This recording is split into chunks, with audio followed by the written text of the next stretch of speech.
Hello, Internet, and welcome back to Saturday Night's Star Power. Thank you for joining us on this lovely Saturday evening, wherever you might be.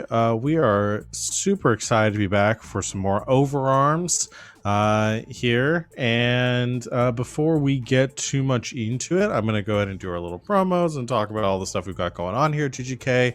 And then we'll just get into the game because we got a lot of wild stuff that's probably going to happen here today. If you missed last time, you're coming in on a weird moment. So we'll see how that turns out. Anyway, you just saw our little video here at the top of our game, showing all of the shows that we have going on GGK currently. Our next stream after this one will be tomorrow. That is Sunday. We have Slang 101, which is a Monster of the Week game that Savannah's been running for a while now. That's at 4 o'clock Eastern time, and we would love for you to join us there. We're getting into a new mystery, so it's a great time to get on board. We got a lot of new characters up in the mix too, so it's a good time. Coming out with us tomorrow at 4. Otherwise, this week, I think our schedule is going to be normal. We had a few streams get canceled last week, but I think everything is going off this week normally. Tuesday, we will have the first session of our Tabletop Tuesdays run of Land of Eam, EEM. It's made by the people that made Rickety Stitch and the Gelatinous Goo. It is a kind of a family-friendly graphic novel series. Super fun, irreverent humor, and it's really cute. So we're all going to be playing skeletons and goblins and boggarts and gelatinous goos. That's what I'm playing. And it's going to be a lot of fun. That's 8 o'clock or 7 o'clock on Tuesday, Eastern time. And Savannah's going to be running it. So come join us for that too. Realizing, Savannah, you're doing a lot this week. I'm doing a lot for the next few weeks. Yeah. And I'll go ahead and plug two, not on this channel. I'm gonna let everybody talk about their stuff, and then I'll plug my own personal things and stuff off the channel. So let's go around and do our introductions before we get on to anything else. I don't have my overlay in front of me. I forget who goes first. It's me. Savannah, go ahead. Hello, I'm Savvy Seaworth on the internets. You can find me here when this channel is live, and then for the next 4 weeks in 2 other places. On Wednesday night at 8:30. Is that right? You're looking at me like I know that. Yes, I think it's 8:30. Wednesday night at 8:30 p.m. Eastern time. Val and I will be on twitch.tv/LBHack'emUp playing Monster of the Week in a short run of that. And then also on Monday, I will be at 7 o'clock Eastern time. I'll be on twitch.tv/Colonomicon. We're taking the A-State one-shot that we did and turning it into a mini-series. So I'll be back playing Jed September, the political activist who can't read. Otherwise, I'm here. I don't know who goes RJ's next. after me. Have it up. RJ, go. What are you playing, Savvy? Oh. Yes, I'm playing do that. Piper. Well, it's under my face. I guess if you don't want to read it or you can't read it, I'm playing Piper, and she's a pop star, and she has an anima named Vega, who's a really big, loud speaker man. And I also do the voice of Vespa. Buddies. Now RJ's after me. And RJ. He's after me, yeah! Put the money on the ground. Hey everybody, I'm RJ. But you can catch me RJ622 on Twitter and Twitch. I'll tweet whenever I'm live or playing a game. You can... Well, no, that's my shtick. Today I'll be playing Feng, who is probably gonna swat his friends today. And not like hit, like actually like run a police raid on them. Getting swatted is really bad for bees. His anima is the Black Tortoise, which is a guardian, and I also voice Omega. Yeah, you do. Sid. Hello. I am Christina Sid. You can find me on the Twitters at Greek Sid. I'm here a few nights a week. This is a Good Society week. Yay! We'll be back this Thursday at 8 o'clock Eastern for our Good Society game. Oh God, you know what? It's not Thursday, so I don't have to put in the brain power of remembering the entire subtitle. I'm not going to do it right now. I need to conserve my energy.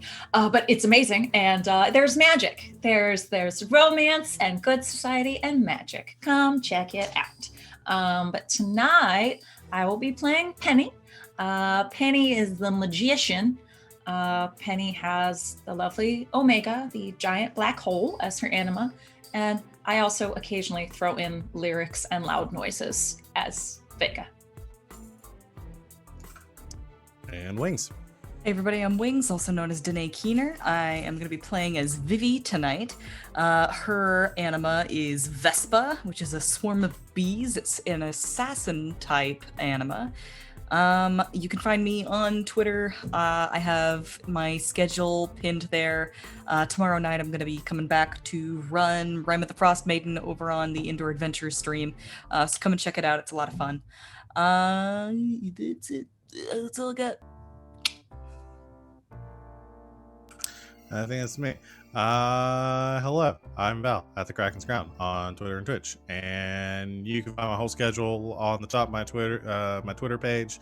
I'm live whenever we're live here on GGK, unless somebody's streaming a video game without my permission, in which case that's a crime, and I will find you. I am also going to be, I'm in a weird energy tonight, drinking some leftover Red Bull that was in the fridge, which is a bad idea at 6 o'clock at night probably, or 7 o'clock at night, but we'll see. I am going to also be on, as Savannah said, LB Hackmup's channel starting on Wednesday, to play some Monster of the Week.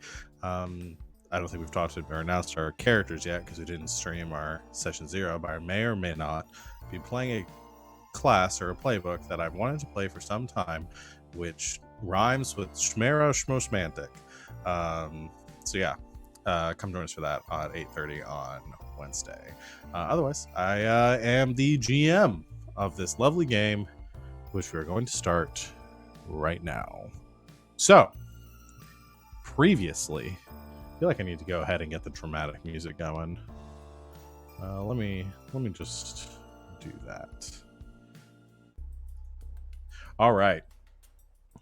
Previously on Saturday Night's Star Power, your gang began the session in a very precarious situation, being interrogated by David Constantine, the keeper of Sol Invictus, as he was trying to figure out who had betrayed the system and sold out Keanu once again. Due to some convenient leveling up and new abilities from your friend Penny, there was a bit of time travel shenanigans in which some strange version of Penny traveled back to 8 hours before, made a few changes in the plan, contacted AIM instead of letting you guys handle the situation with Keanu, and that whole scenario of Keanu getting kidnapped at the airport by Vivi and Penny was retconned and erased from the timeline, leaving Penny as the only person aware of this. However, Penny returning to the present state lost all memory of this event as well. And when Keanu went one at a time to each person in the room, you could all truthfully answer that you had no idea where Keanu was. Afterwards, you all spoke for a bit, decided that was weird, and returned home. Penny found some strange phone calls on her cell phone that she, in her call history, that she wasn't aware of. Did a little bit of talking to Vivi about it. Vivi had a dream / memory that involved Penny and seemed to get a little bit freaked out by the whole situation. You all met up the next day back at the North Star, where Vivi passed out. She passed out or she go to sleep? I can't remember at this point. I think she just went to sleep upstairs after having a nice grandpa chat. And kind of coming clean to grandpa about the situation with Benny or Vivi not remembering anything past 6 months before this date and just being all out of sorts. When Vivi woke up to one of her bees trying to advise her that somebody was watching from outside, and you all learned that one of your fellow members of the system, who I have just forgotten her name. Delilah, thank you. I had her sheet up, and I don't know why I couldn't read for a moment. Delilah was sitting outside in a parked car across the street and was seemingly keeping an eye on the North Star. You decided that you need to get Grandpa out, and you needed to get him out with everything that might point to him as a anima user or having anything to do with this this pyramid. And you decided to use Penny's time manipulation powers again, giving you guys ample warning to get Grandpa out of the shop, loading up one of Piper's big tour trailers, and taking him to Feng's condo just off the bay. When Vivi went across the street to approach Delilah, she found that Delilah, due to the distortions in time, the butterfly effect, was this time not alone in the car, but was in fact there with Will, who Delilah, seeming a little bit thrown off by Vivi was there. She gave a very convincing performance that she works at this shop, she knows the owners, she might be able to provide some help, and she let them inside the store to sort of begin to snoop about a bit. The rest of you went to Fang's apartment. Got a home-cooked meal at one point. I don't remember at which point in the timeline that was exactly. And you all decided to return to the shop because Delilah and Will were in the process of using Will's power, his anima Uranus, to create some sort of depiction of where the pyramid, this key that they need, might be. And it was looking suspiciously like Piper's tour trailer. You, I think Penny showed up at the shop to join Vivi, and Piper also joined. I'm trying to remember where his positioning is right now. Piper is also in there. Yes. Penny went down to the basement to talk to Will. Oh no, Piper is in the shop. Vivi left, is now across the street. Right. Fang contacted AIM to get a team over there to take out Delilah, since she's sort of on their most wanted list. And as Penny went downstairs to see what Will was up to, she saw him with this completed mural, his completed vision, showing a big blazing Piper symbol on the side of the trailer outside of the Fang's condo, where Grandpa currently is. And he turned around, seeing Penny, and offered her a chance to explain herself. So that's where we're going to pick up. I'm going to change up the music a little bit. Something a little less Except it's Less not than Penny there anymore. Yes.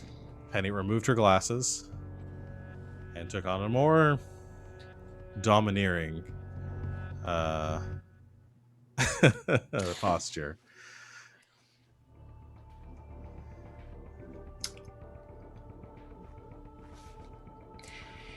She really admires you, you know. Sort of starts walking around him, looking at the depiction. Will kind of watches and is a little bit confused by the tone shift and says, I'm sorry. What do you mean by she? Penny. She really admires you. You use your power to tell a story. Beautifully, I might add. That's really all she wants to do, you know. Just tell a story. One people will appreciate. Who are you? You can call me Persimmon. Penny usually does. It's a long story.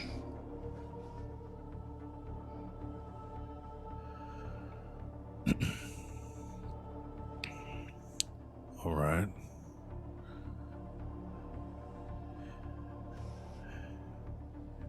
Now, this isn't exactly what I expected, I'm sure you didn't. but I want to give Penny, you, whoever you are, a chance to explain yourself before I show this to Delilah. Because So that's your plan? To show this to Delilah?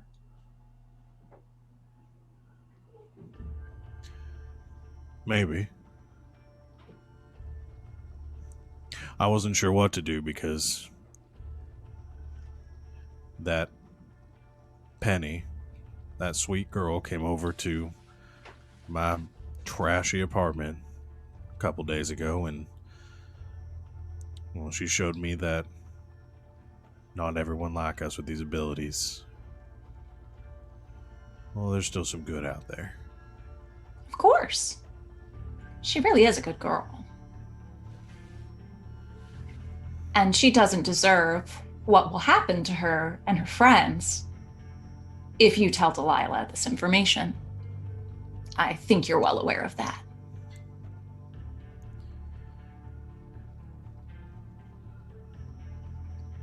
Do you know what your boss's big plan is? Once he recovers all 3 keys, that is. I do. What do you think about it? Sort of walking around him.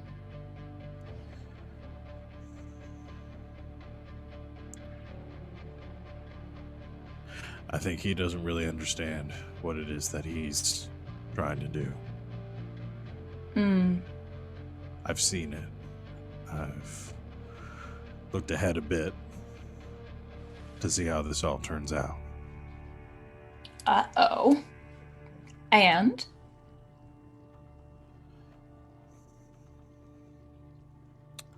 Things are going to change. I don't know if it's exactly what David wants or if he understands it, but things are going to change. I'm going to let you in on a little secret.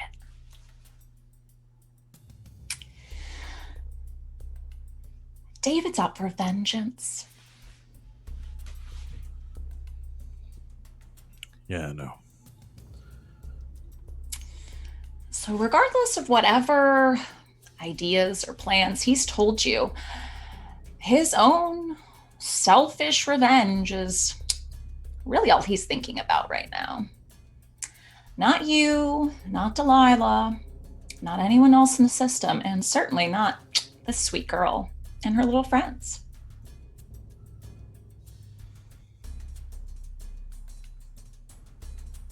You talked about the good that she reminded you of.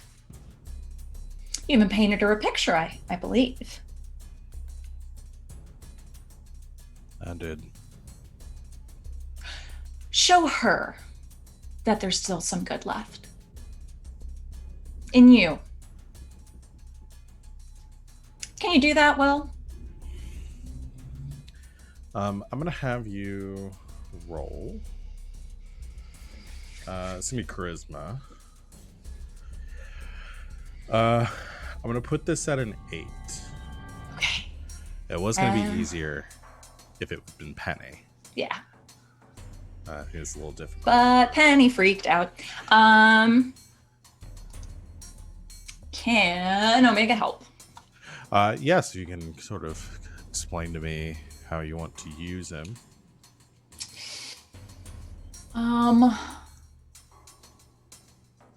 I think as she like continues to talk, again, like less with Penny, it's always like Omega like bamps out, like a rubber band releasing almost. With this persona, it just sort of oozes out like liquid smoke almost. And as she continues to talk, just more and more, this sort of smoke sort of comes around her, and yeah, she looks forbidding for sure. Okay, so we'll go with the kind of flavoring this as more intimidation. So in which case we'd add your power to that. Okay. You do have to spend an AP for it. Okay. Yes. Boop. Okay. So charisma and power. Charisma and power.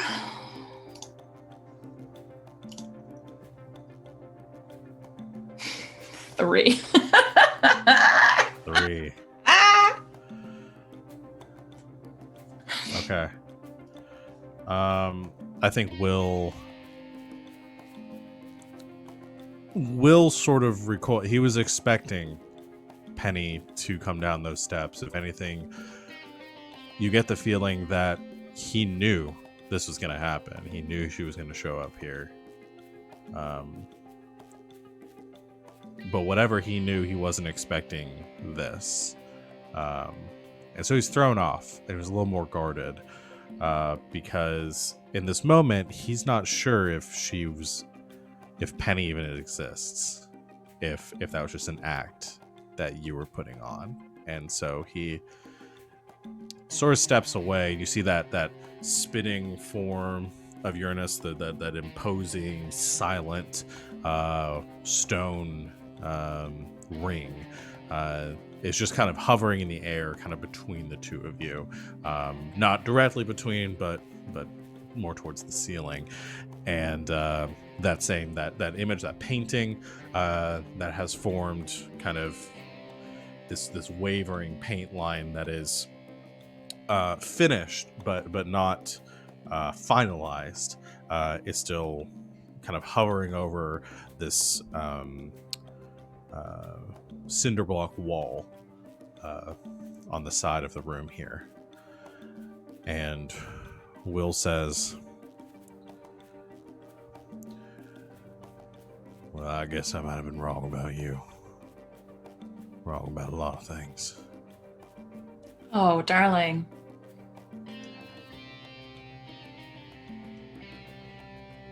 No, you're right about me. You're right about her too, though. Sorry if I scared you. Maybe I'll see you again some other time.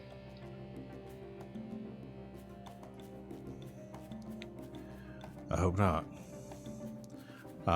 And he does sort of hold up his hand, kind of gestures forward in a sweeping motion, and that paint goes back and presses against the cinder block wall, solidifying itself on the surface of the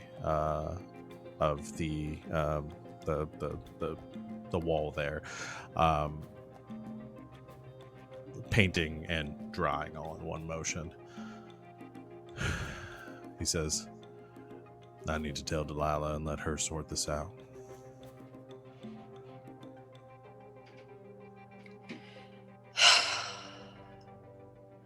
Persimmon leaves. How does Penny react as soon as she sees this scene?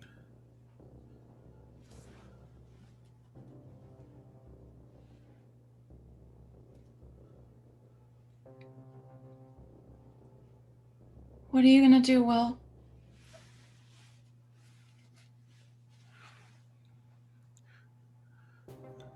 I'm gonna have to do what I've always done, Penny. Whatever I can to survive. You can't. It's gonna be really, really bad. If he gets all the keys. I'm sorry. He begins to move up the stairs behind you, kind of walking past her. She'll walk in front of him. Okay, I want to, as that happens and he sort of stops, I want to go to what's happening outside. Because while this conversation is going on, Vivi, you're across the street, sort of watching all of this unfold. And you get this just like wave of exhaustion hits you for a moment. Were you on top of a building, or was I remembering that right? Yeah, no, I remember being on top of a building too. Okay. We'll say there's like a balcony of like an abandoned like apartment building across the street. And you're kind of leaning over the edge of the balcony. You've been watching this, and you suddenly hit with this like wave of like exhaustion, and this like that beginning of a migraine kind of pushing in behind your eyes, and you have to sort of stagger yourself against this this railing, and there's just a moment where everything just sort of like, there's almost this layer of reality that is transposed like cellophane over everything you see around you, and you see this alternate version of this street around you, older, freshly paved concrete, brick like brick laid paths crossing the street in front of you, old electric lighting, and just like as soon as that's laid over and you just hear this hint of like off-tune jazz music ringing to you, as just everything sort of crashes in at once, and then you steady yourself again as it just as quickly fades.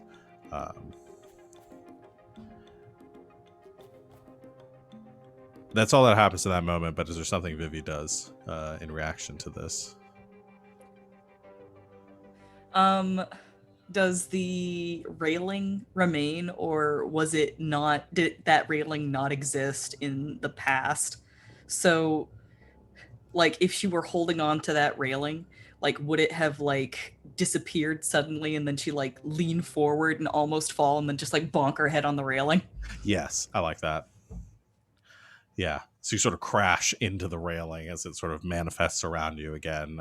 Suddenly find yourself sitting on this dirty balcony with a few discarded cigarette butts lying around you, and the sound of cars and traffic out in Miami in the distance. She just looks around frantically, and then she will stand back up to her feet and like, resume her post, but she's obviously shaken. While that happens, Feng, you're at the street corner, at the end of the block, and you hear the crackling of gravel behind you as two black SUVs come pulling down the alleyway and coming to sort of a stop, headlights off, out of sight from the front entrance of the North Star. And immediately filing out, you see in her suit dressed like identical to the last time you saw her, not a button out of place. You see Elle. And then filing out of the van, or these SUVs around her, instead of additional suit wearing government officials, you see a tactical squad kind of filing in behind, probably about 8 of them,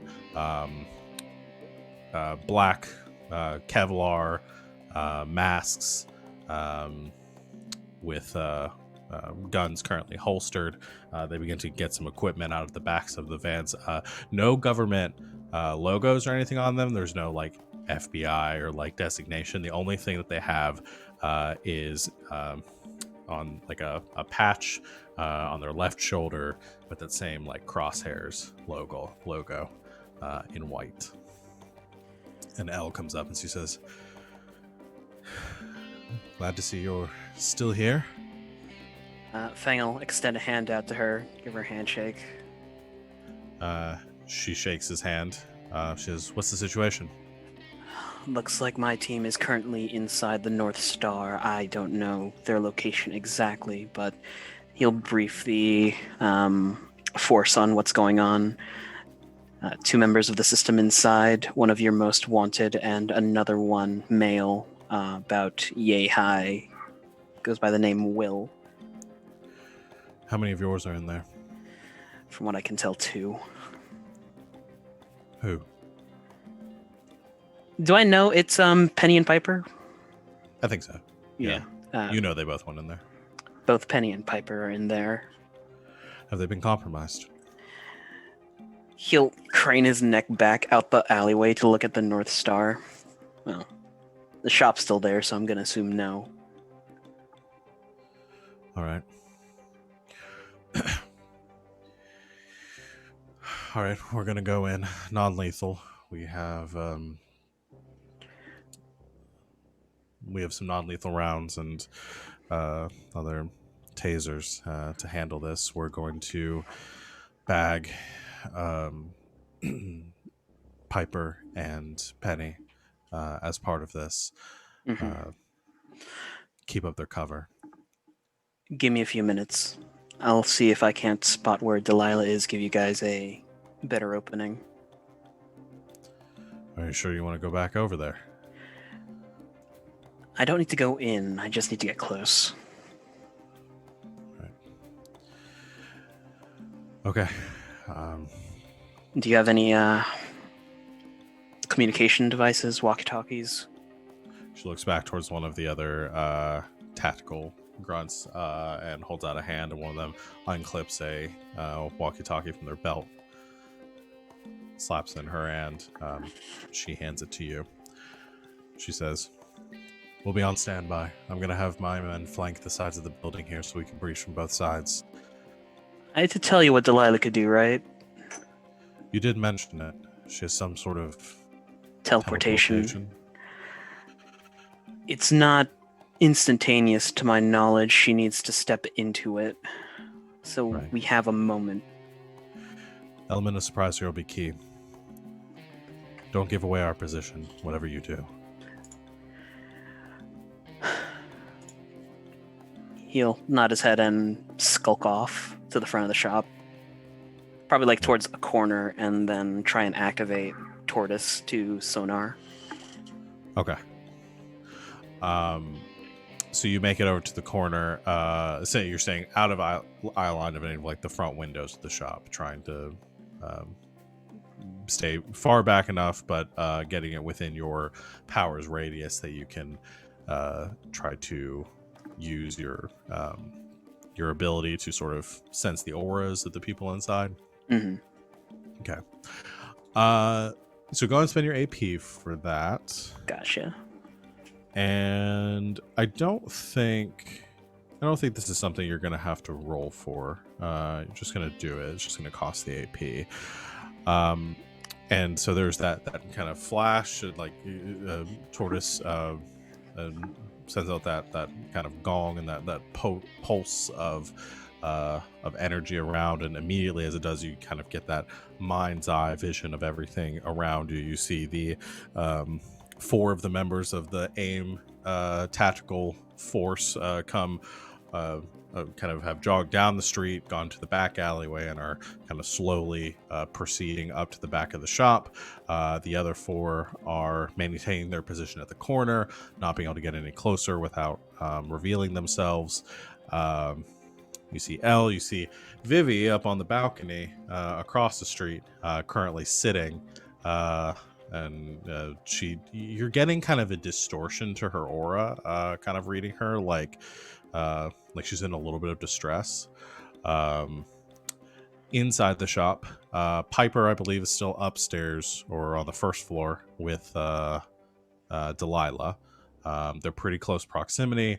Delilah is near the center of the building, and Piper are pretty much right next to her, kind of maybe a little bit closer to the front desk. And in the basement, you sense 2 energies. You sense Will and Penny. But when you sense Penny, since we're kind of retconning back a little bit, this is all happening at the same time. She seems different. Actually, at first, I don't even think you're sure it is Penny. You sense someone else down there, but you don't recognize the aura. It's a little more solid, little like denser. There's something. There's just something wrong with what you're sensing there. And then almost immediately after you get that, that aura fades and it kind of returns to the more diminutive presence of Penny. Clicks the walkie-talkie. Delilah's in the main lobby, the main front of the shop, along with Piper. 2 targets in the basement. Operation is in your hands. All right. While this is going on, and you give the go, before we pull the trigger on that, Piper, you are upstairs with Delilah, and you've been having a conversation with her while Penny has gone downstairs, and Delilah keeps checking her watch every like 30 seconds, just trying to stay like, he seems a bit like antsy the longer this conversation goes on for. And there's a moment where she's pacing back and forth, and she's checked the sights on her firearm a few times at this point, and she looks back towards the steps. She says, "Should be done by now. I'm going to go check." Oh, I can check on him. Right. No, you stay here. I'm going to go downstairs. I mean, don't you want to, like, be here to shoot anyone that comes through the door? Is somebody else planning on coming through that door? Well, you look like you think someone is. You've been doing so many circles that I think you've ground a track into the tile. Right. Military training. Trying to be ready for everything. And I have a bad feeling right now. I don't like that. I've learned to trust my gut about these things. Don't worry, I got it. I'm just gonna get up and start walking towards the stairs. Make a charisma check. Okay. This is also going to be a difficult check. It's going to be an 8. Yeah, I figured. But you're actually charismatic, so that's helpful, right? Yeah, I don't think Vega can help here. It would be a little, I mean, if you can come up with a way to, you can try. I really... It will be a little difficult. I mean, you can justify how you bring him out. If you like overtly manifest Vega to help with this, though, it may raise some red Yeah, flags. I think I'll just try. He could just very quietly sing, "Ooh, child, things are going," and, you know, just soothe any nerves. He's really loud. Let's see. It's a 6. Ugh. Is that not good enough? That won't be good enough for an 8.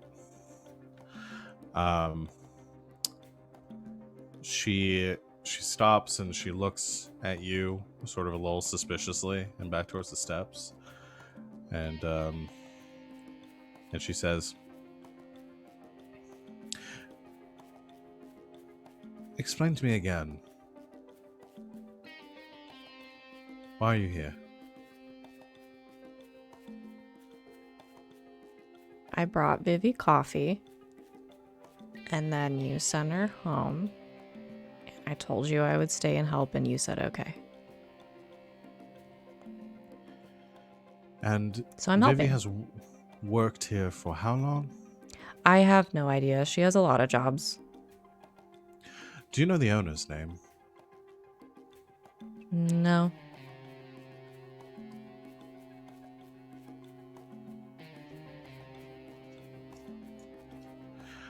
Let's go downstairs together then.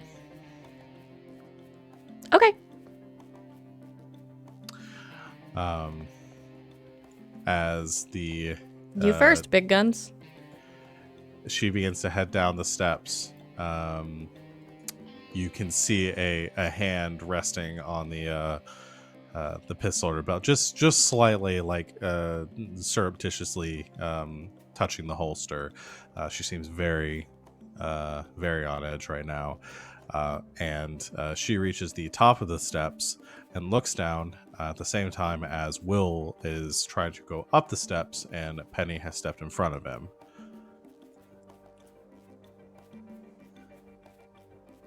Will looks up the steps behind you, Penny.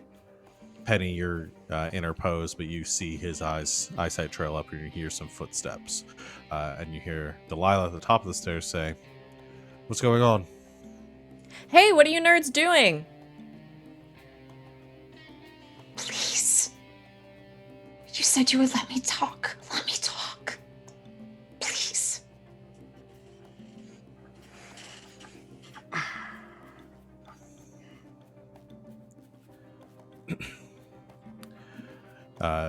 Will looks conflicted and hesitates for a moment.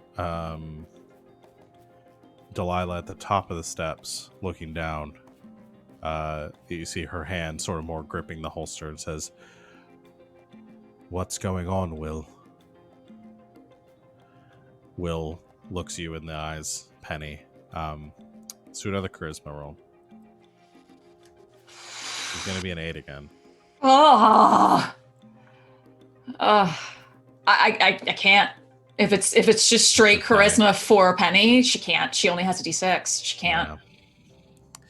Yeah. Will just... I have like no. I don't. Yeah. There's no way she could manifest Omega. No, I think that's fine right here too, and it makes sense given the situation. I think Will just looks her and like looks sad and just says, "I'm sorry, I have to." Delilah, I finished. And as that happens, there is a simultaneous concussive blast from the front and the back of the building, as both of the doors are breached, and then kind of ding, falling into the center of the room near Delilah's feet. You see two little cylinders. I don't know if they'd be able to recognize, if you any of you would be able to recognize stun grenades at a at An M84 stun grenade with like little hole bits inside of them, and you... Yeah. I don't think Piper or Penny would recognize those. Delilah would. And Delilah, as soon as that happens, she just goes, "Shit." And she goes diving towards the stairs, trying to get down the steps into the basement as they both go off. And Penny and Piper, the two of you, I need to make... what would I want to do here for this? May I recommend a condition? Yeah. I think dazed would. Dazed would work really well here. I want you guys to roll something to try to resist it. I think it's going to be like a dexterity check for your reaction to it, and this is going to be trying to resist the effects of the stun grenade. But that is a very good recommendation because I keep forgetting about conditions. Can Animus help in this one? Yes, Animus can help in this situation. Delilah's going to be rolling 1-2. This is going to be a target number. I'm gonna say a 6. Target number 6. You can use dexterity, and if you want to justify making this a junction, just explain what you want to do for your anima. Omega shoots out and does a little like huggy, like to try and like protect her poor little eyes and ears. Just a big hug. Mop. So maybe a defense. Okay. And Dex. Yeah. So dexterity and defense. Piper, do you have anything different for that, or you want to just do the same thing? I was gonna do essentially the same thing. The shielding. Okay. Yeah. And that's what Delilah's going to do. Dex defense works well, I think. So, Delilah. Vega shoots out, and you just hear in your ear, "Come on, get happy."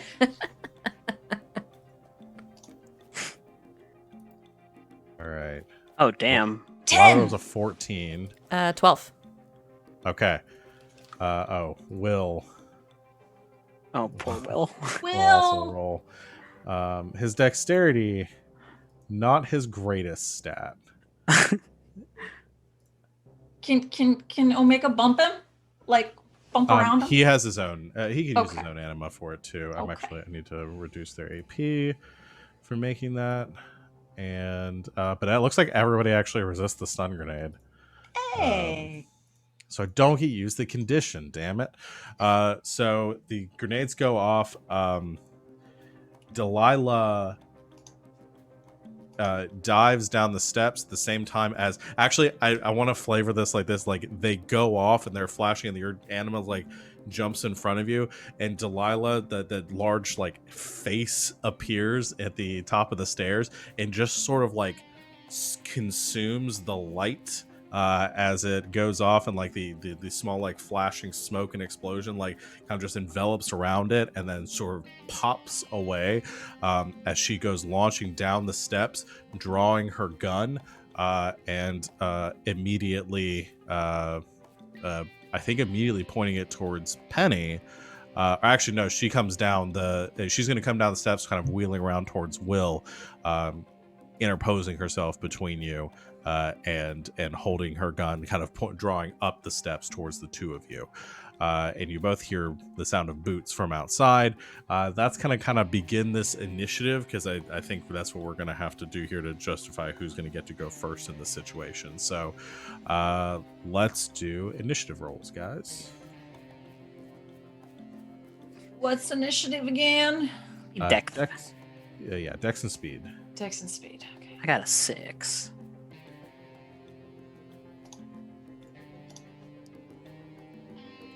10. 11. And I got a 12. Nice. Put on some action music.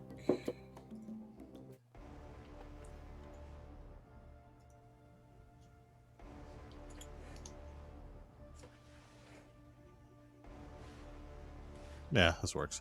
All right. The initiative for this is a 12.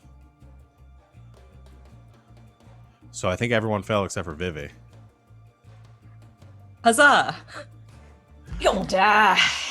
I'm outside with a headache. Which is a 12 for... Delilah has a 12.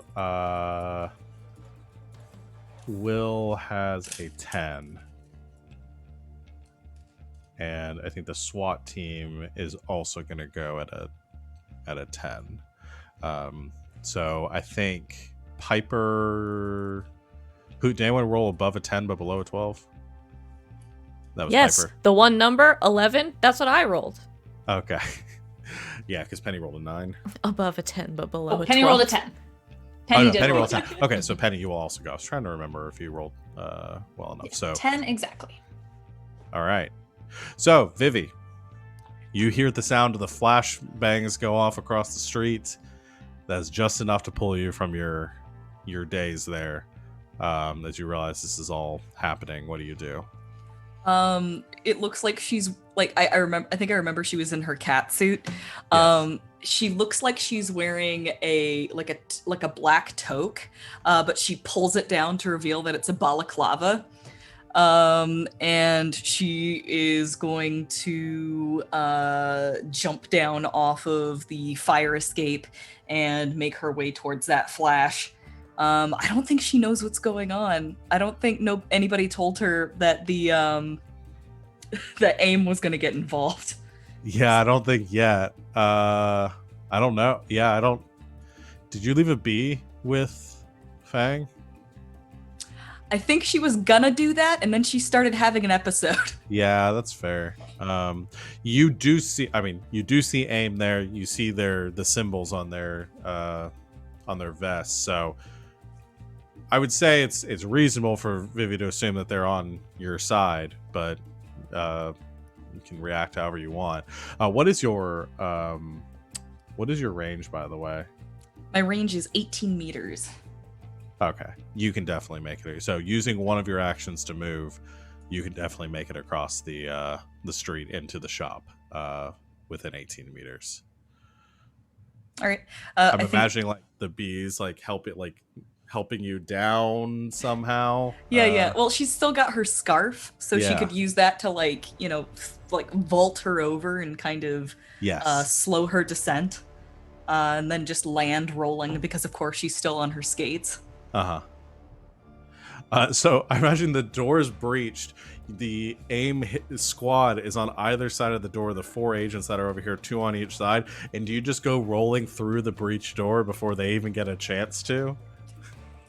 He just holds up a hand like, wait, no, she's with us. Just like, hi, I'm on your side. Woo! Scoots on in there. You see at the top of the stairs, in that moment, the large face anima that Delilah uses kind of appears there for a second and disappears, and you hear a lot of scuffling going on in the basement. You're getting the impression that everybody's down there. Okay. Would she take her entire turn just getting in there? No, 18 meters is what? 60 feet, roughly. 60 feet. Your range is far enough. You could do something. I'm not going to say you can get to the basement, but they're within. By the time you get into the shop, you can do something with Vespa from your current position. Okay. Could I reach out with my scarf and yank Piper and Penny out of danger? Okay. Essentially. Try like swarms of bees, like pulling them up the stairs. Yeah, essentially. Yeah, we could do that. Oh, that's not horrifying. They're here to help. Maybe We protect you. strength plus range. Okay. I'll give that a go. It's not my best. Hold on. Gotta hit both the buttons. Strength and range. Here we go. It's a 3. Okay, so not the best roll. I don't think that's going to be enough there. I think what happens is Vespa goes, like, you send the swarm downstairs and it goes like kind of floods into the basement. And suddenly bees everywhere. And but Vespa very weak and very tiny, not really able. It kind of starts to kind of push you guys up the steps, but it's not enough to like get that hold between the two of you and to really propel you guys out. It's just one bee each trying to headbutt the 2 girls up the stairs. I could make it even worse. She like that scarf goes down and looks all badass and wraps around them and tries to yank them up the stairs, and instead it just pulls Vivi to them. I like that too. Just like,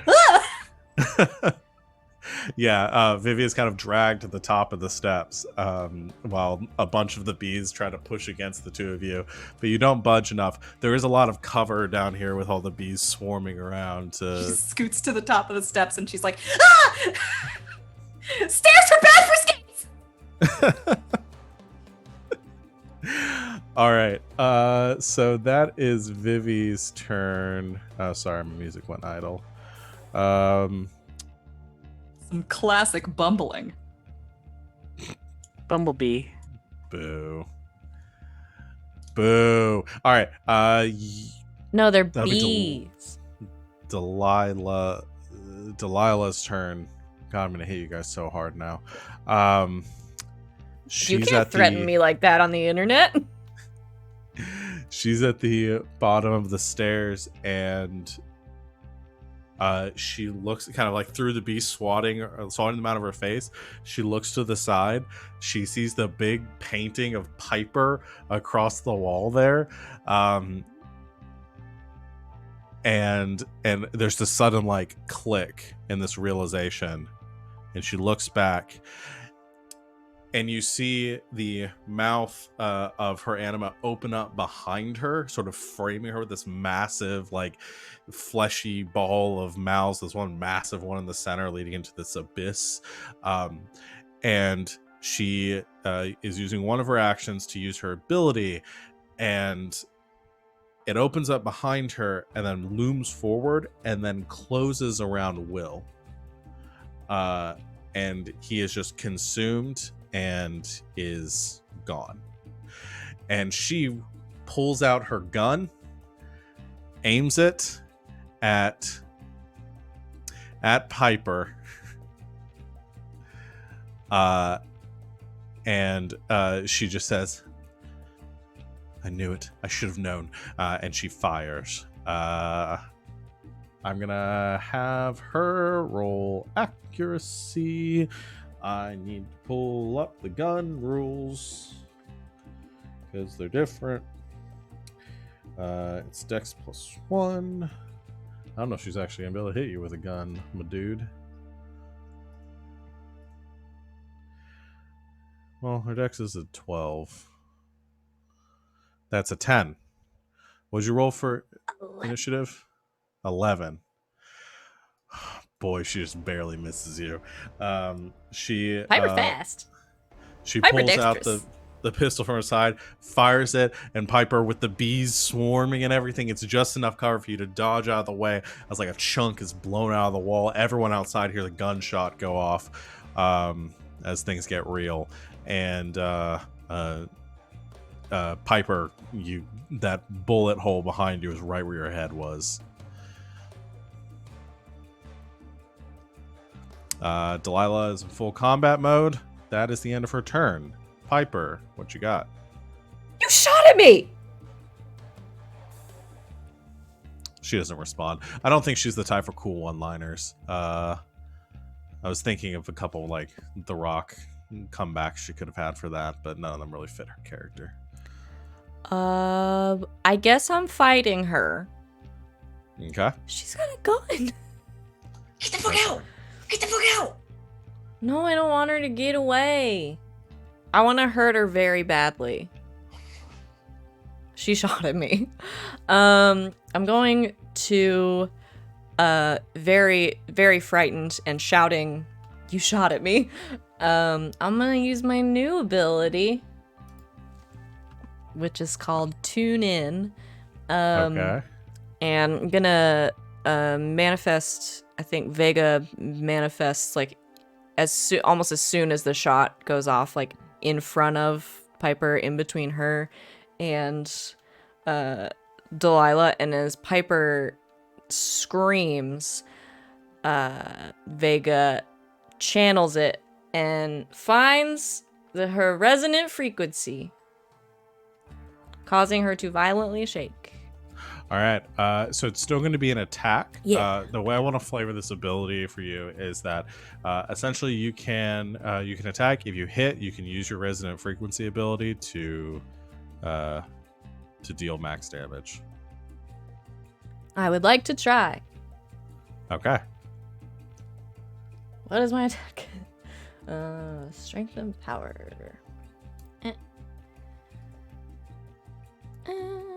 Please be good. That's a 10.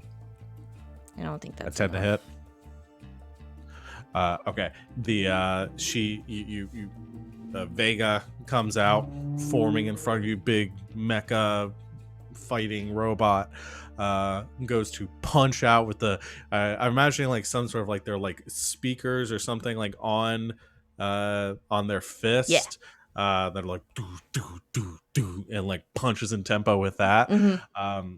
And as it strikes out, though, you see her anima manifest in front of her and just sort of like swallows Vega's fist for a moment, and then Vega's fist like appears like out of one of the other mouths and just like punches into one of the walls. And then Vega retracts before the mouth closes, but she is unharmed. Can I try again?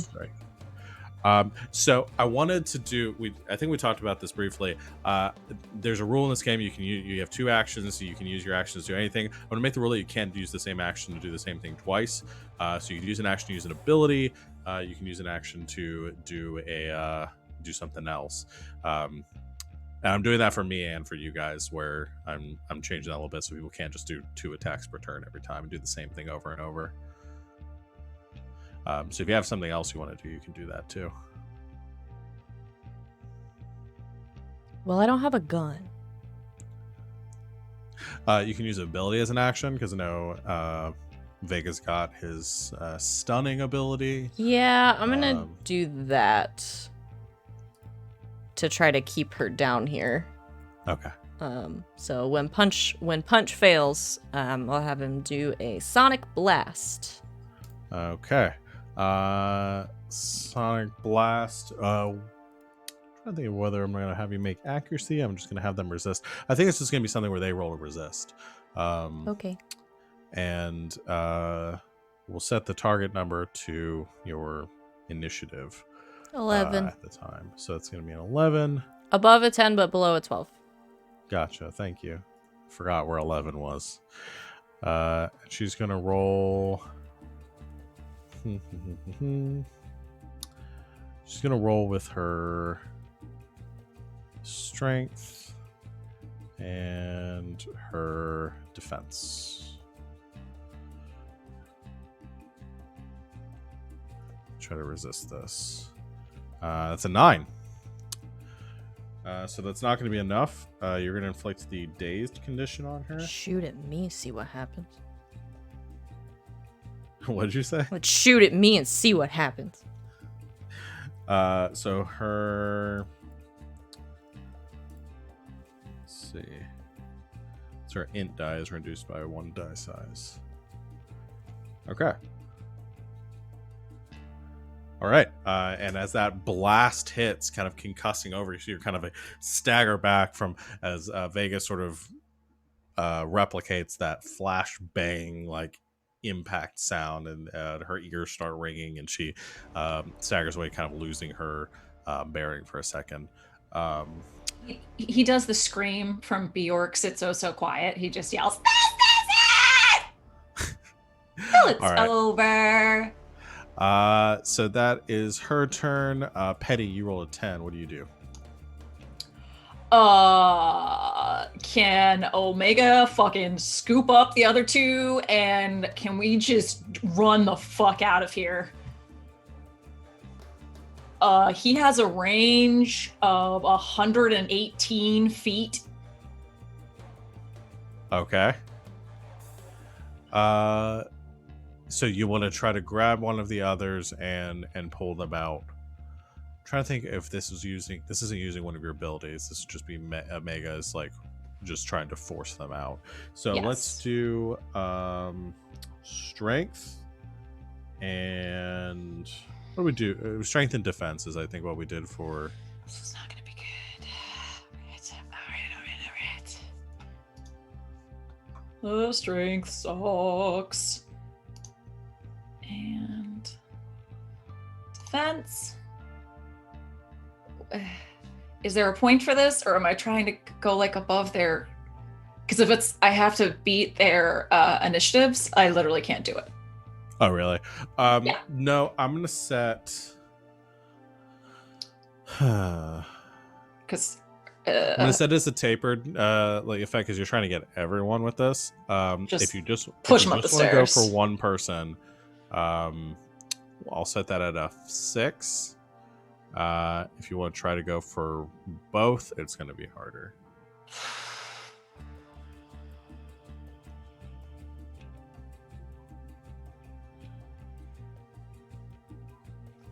Piper just got shot at.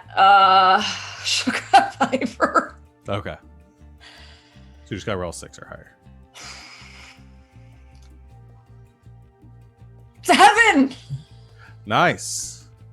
Piper, you are consumed in the warm embrace of Omega, the black hole.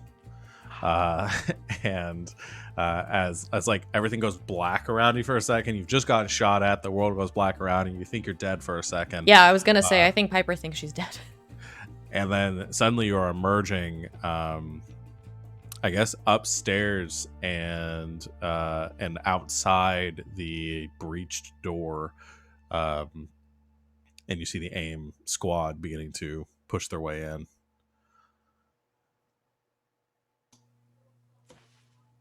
All right. That's gonna be, or Penny. Anything else? Nope. Okay. Check and make sure Piper didn't get shot, I guess. Okay. Are you running with her, or using your other action to move? With Piper? Yeah. Yeah, like just pulling her and Okay. trying to check if she has holes in her. Okay. Yeah. She's fine. you check her over. I mean, she's not fine. Well, physically.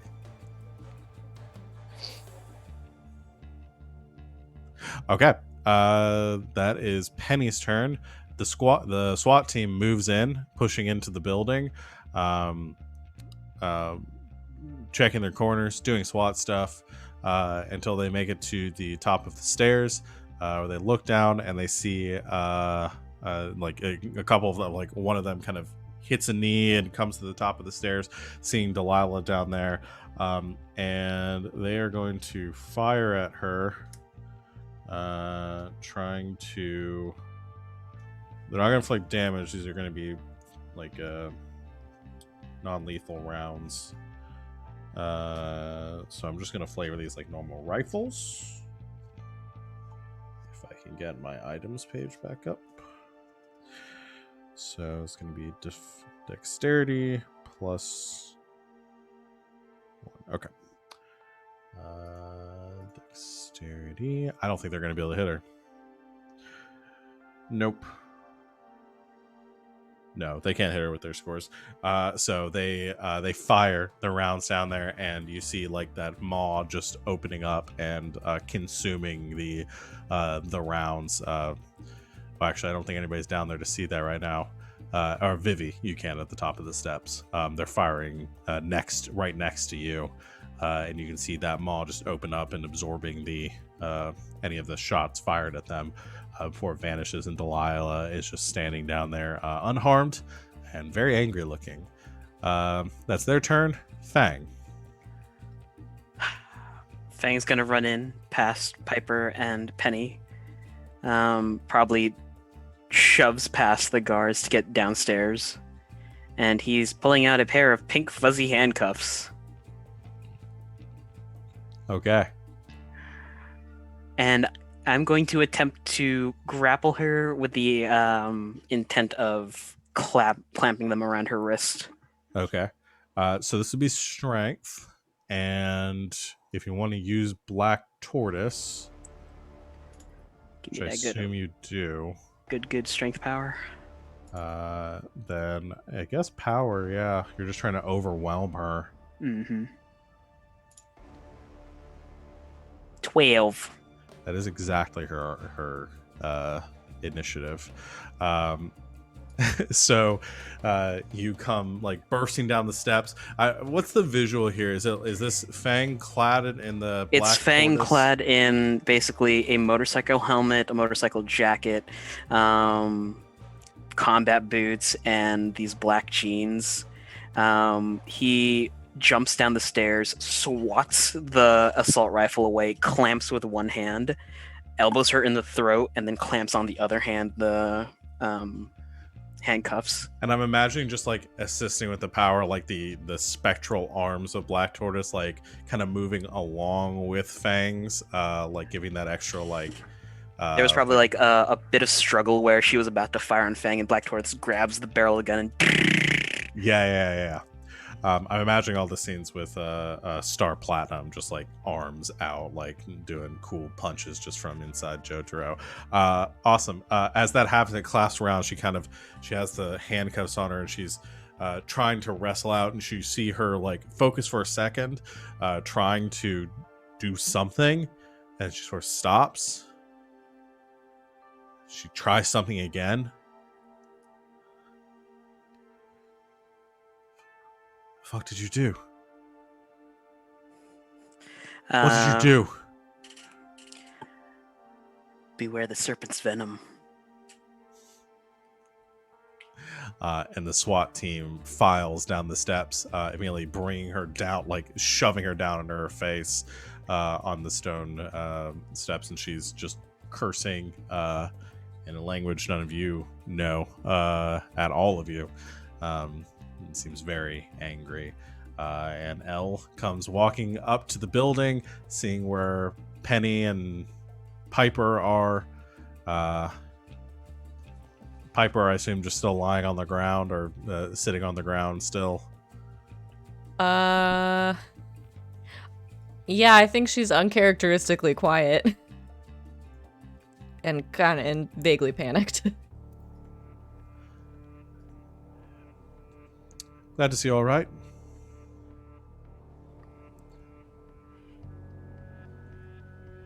Good. Sorry about this.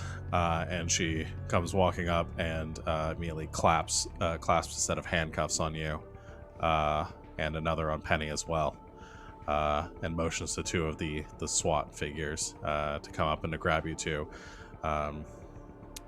She says, "You're coming with us."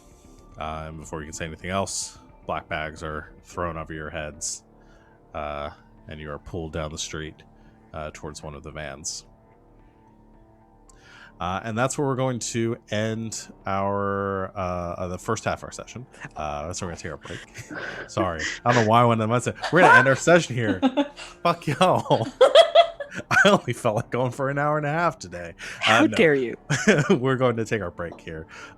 So everyone stay with us for a little bit.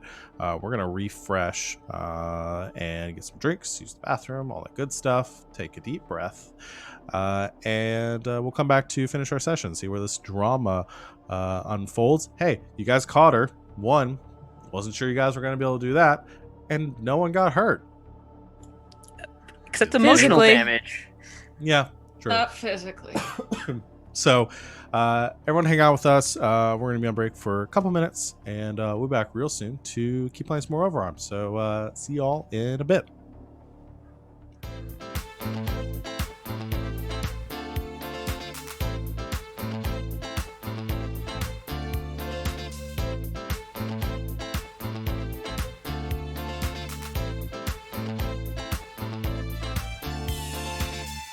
Welcome back, Internet. Thanks for hanging out with us on our break. We're all refreshed, ready to go. Gonna kick it for some more Overarms in the next hour and a half. So sit back and enjoy. Where we left off, two of you, Penny and Piper, just been black bagged, thrown in the back of a AIM truck. And what I want to do, unless there's something somebody absolutely wants to do with this scene before this, is that essentially the two of you we're just getting the perspective of Penny and Piper. Truck bouncing a little bit, take a couple of turns kind of sharply. You're pulled out of the back, run through a building. Like you feel the temperature change. You hear some beeping of doors. Finally, you're kind of walked into a room. The masks are pulled, or the bags are pulled off your heads, and you're standing in a pretty blank gray room with like some sound paneling on the walls. Everything's very quiet here except the hum of an AC unit that you can hear above your heads. No windows or anything in this room. Completely quiet and isolated. And there is a circular table at the center of the room, chairs around it, and in the room with you are Feng and Vivi and Elle. And Elle is just taking the bags off your heads, and she goes, "I'm sorry about that. Had to maintain a little bit of cover in case anybody was watching."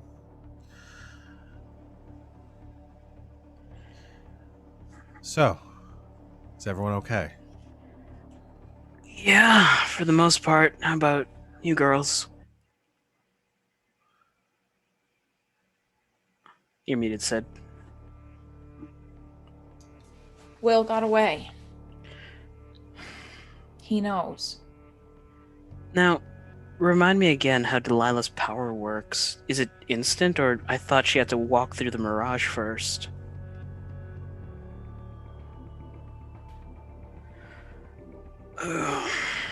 That's not my area. We currently have her in a holding cell.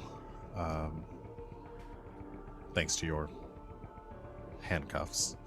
We're going to be interrogating her for a long time, probably, given what she's given us so far, which is nothing. So that's where we stand right now. As far as her powers go, I know the same amount as the rest of you. I'm gonna need to talk to her then. Because if Will knows and he's back with Constantine, we are... well, shit out of luck.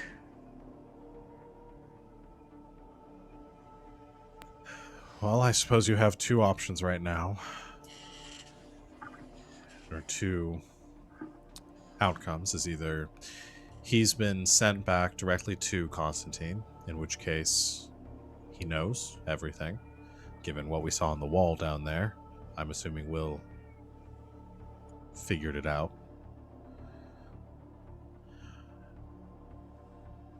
Did we have confirmation on that? Penny, you were the one downstairs. What did you discuss?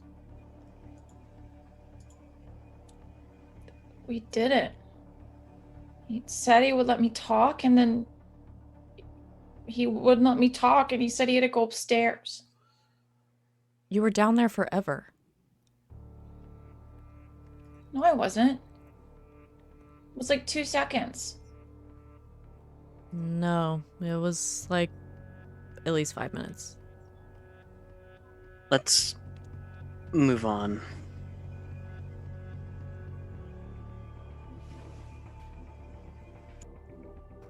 From what? I got shot at. We need to figure out what we're doing next. And Penny, something happened in the basement that she apparently doesn't remember. That's why he was scared. It was Miss Persimmon again. Oh, I hate her! I'm sorry. Who's Miss Persimmon? If there's somebody else on this team... She's not on our team. She's a jerk. Sorry, Elle, can you give me a moment? Right. Not that you'd believe me, but you have privacy in this room.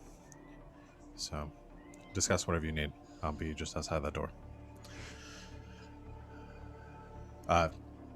You'll have to knock. It's keycard access only. And she walks to the door, swipes keycard, walks through it. The door closes behind her and locks. Penny, do you feel comfortable talking about this? Miss Persimmon.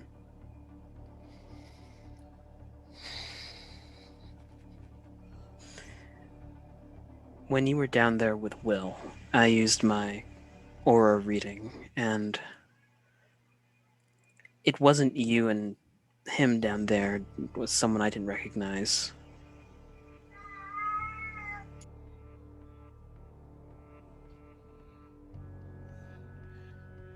You could sense her? If she gave off some sort of aura, yeah.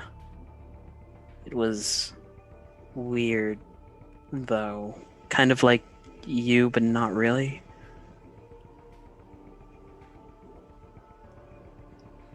I don't remember. That's fine.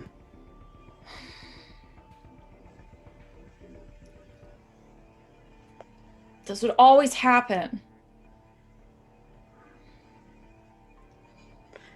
Has been happening more frequently. It hadn't happened in a really long time. And Mom said I finally grew out of it. But then it happened the other day, and oh shit, was that was like yesterday, wasn't it? That happened yesterday.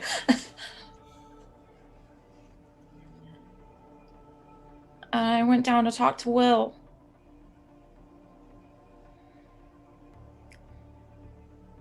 He'd made the picture, but he hadn't put it on the wall yet.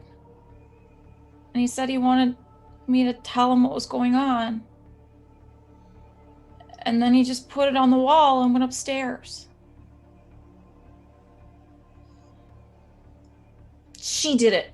She did something. All right.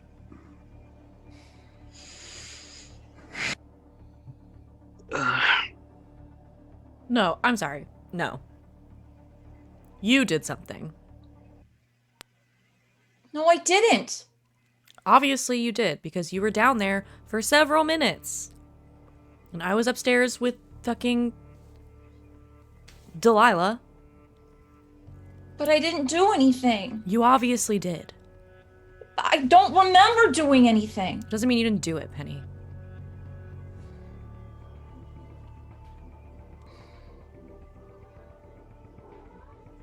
I liked Will.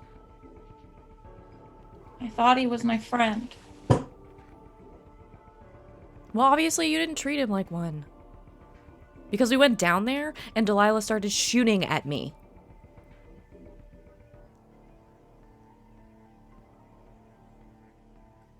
An inch to the left, I'd be dead right now.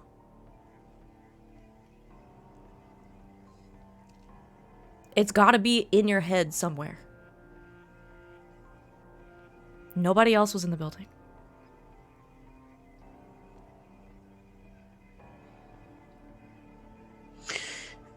If I aura read Penny now, is it the same that I've always seen her with? Yeah,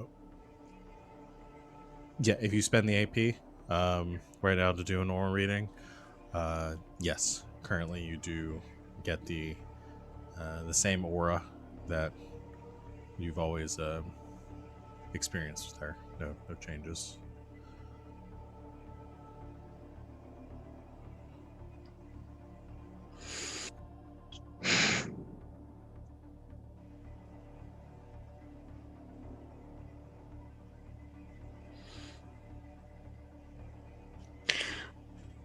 We'll talk more when we confirm things with Delilah.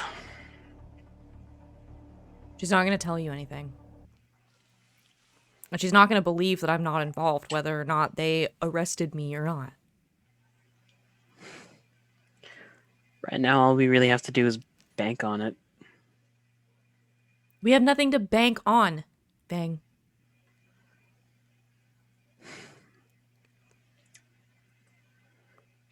Well, I gotta try at least. And he will grab his helmet off the table and trunk.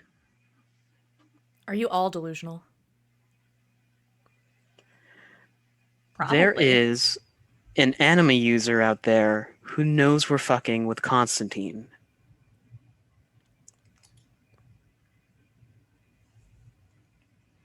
If he's still around in the real world, that's a threat. if he's somewhere in the mirage, I think that'd be even worse. If he's in the mirage, he's a defenseless old man in a very dangerous place. Keanu got out. Well, they had Delilah before. He could find another red door.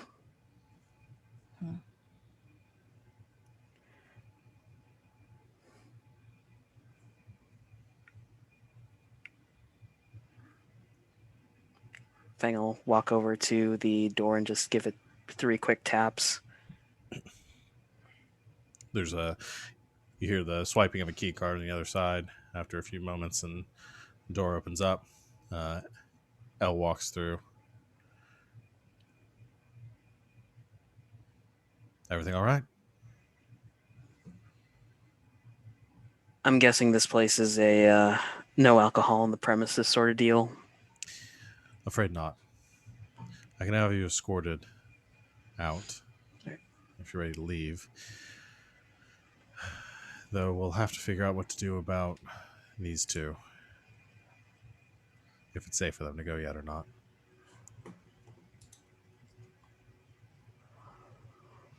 Let me talk to Delilah first. All right. I can tell the agents in there right now to take a break. Would you like to speak with her face to face or over intercoms? He'll knock his helmet. That's not necessary if you don't want her to see you. You can just speak over the conference system. No, I think it'll be best if I sit in face to face with her. Okay. Just you? He'll look back to the team.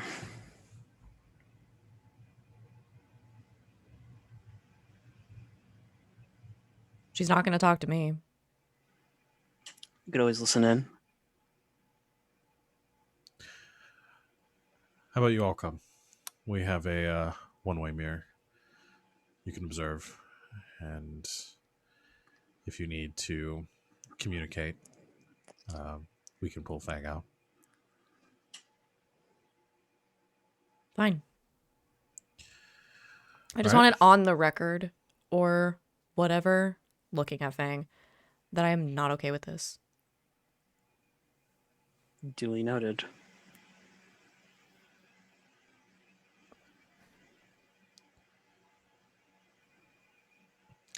Follow me then. Stick close.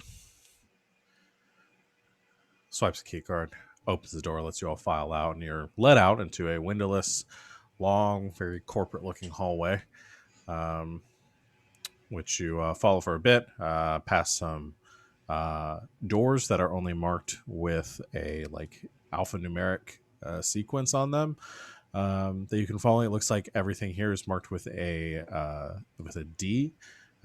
And you're looking at D13, D14, D15 as you're going past it. She turns a corner, follows that for a bit.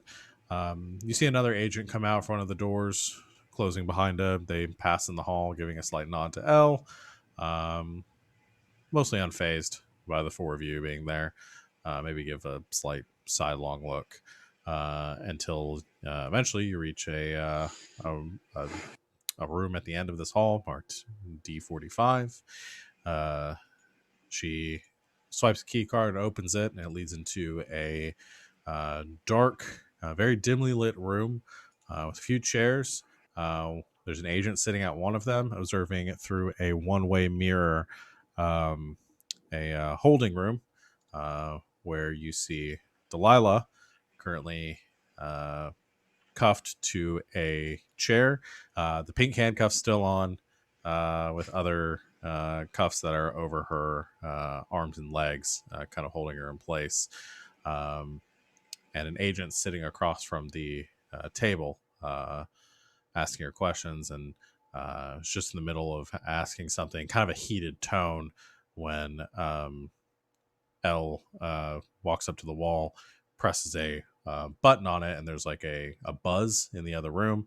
The agent stops, looks towards the mirror, sighs, gets back up, and he comes around to a door leading through into this room, which he swipes his key card and comes in, looks over at Elle, says, "She's not saying anything yet. No changes." Elle nods and says, "Well, good work. We'll try again in a bit. Why don't you take a break, both of you? Our contractors are going to do some questioning." The agent stops for a second, looks over the four of you. Feng with the helmet on.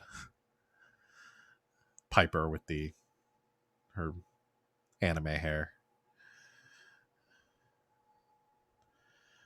Right.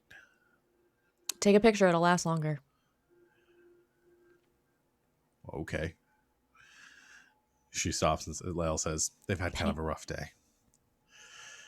Says, "All right, well, I'll grab some coffee. Come on, Jenkins." And the other agent gets up. Two of them leave the room. Door closes, and Elsa looks to Fang. Says, "All right. Have at it." Fang, like, is there a water cooler in here? Yes, sure.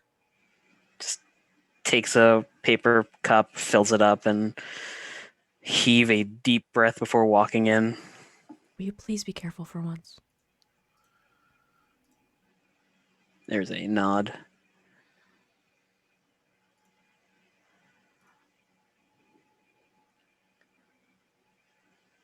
As he walks in, he'll place the water in the center of the table and sit down.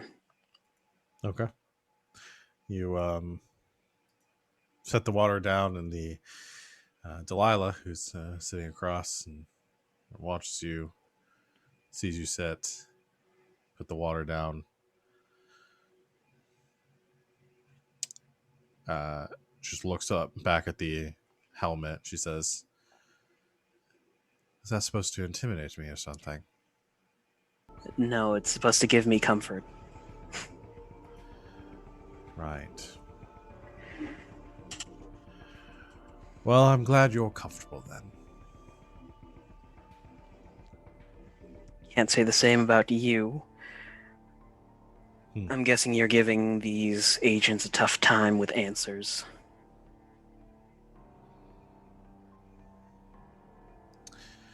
And you think you'll fare better?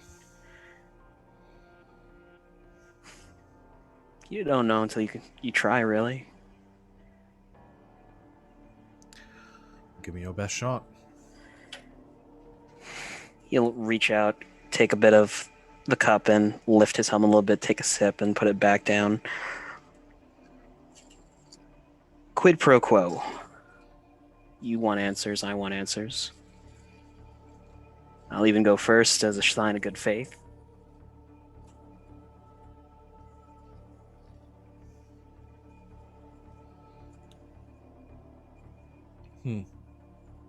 I'm supposed to believe anything you say.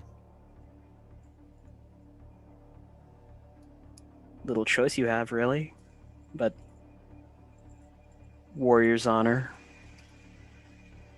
on my family.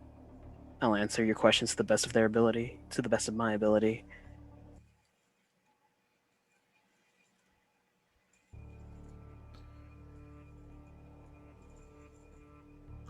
Why don't you roll charisma for me? Okay. Hang on, buddy, old pal. Boy, hope this isn't a 4 or higher. I got a 3. All right. What's your name then?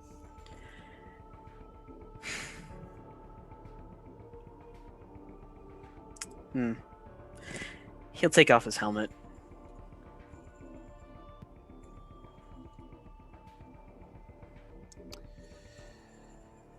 I knew it. Fucking knew it.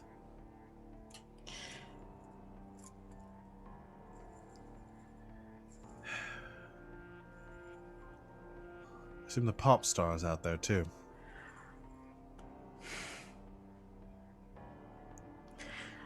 Yep. Can't believe I fucking missed. Jesus Christ, Nay.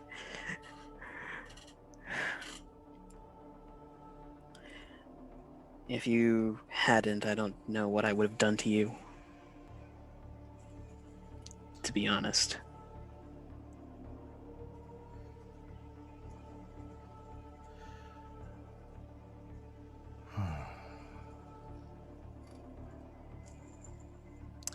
It's fine.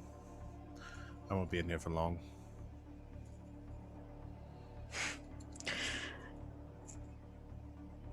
How does your power work exactly? When you swallow someone, do they walk through the mirage, or do they need you to get back out? You're wondering if Will has already told David about all of you. Yes, and I'm worried that there is a older gentleman walking through a hellscape who doesn't deserve to be there. Why would I believe that you care anything about Will? Because all he's done is try and locate the pyramids. He hasn't done anything inherently wrong. Huh. That I know of, anyway.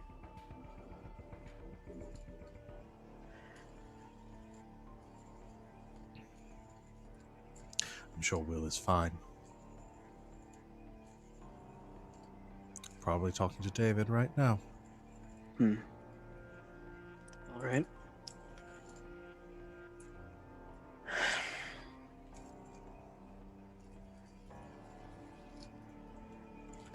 Well, go on then. Go on where exactly? Would you like me to reveal everything I know right now because you've asked a few questions and... Well, I had just finished asking a question, so now it's your turn. That's how this works. Quid pro quo. Fine then.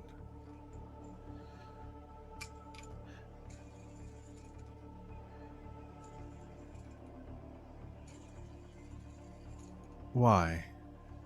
Why help them?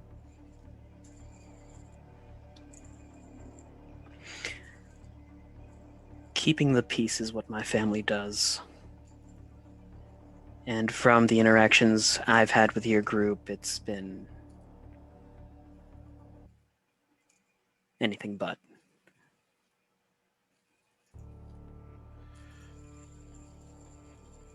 And you suppose some shadowy government organization has your best interest at heart? I know what it's like to be used and to use people. And I'm guessing so does Constantine. So do you. You just want to come out ahead. Don't presume that you know anything about me. I apologize then.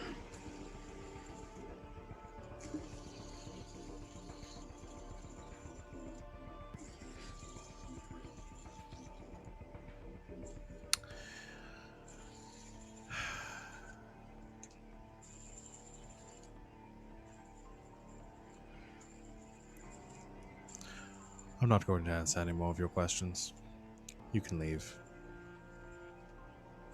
But know this. David is going to get what he wants in the end. He always does. And I don't care if that's being recorded right now. I'm assuming you've told them everything already. They won't get within 100 feet of him. They won't stop him. And I don't care where you've hidden that last key. You and your 3 friends, you're dead. You just don't know it yet.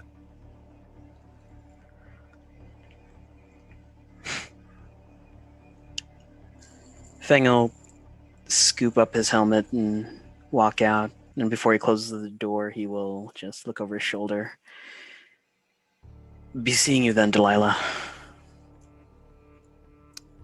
Sooner than you think.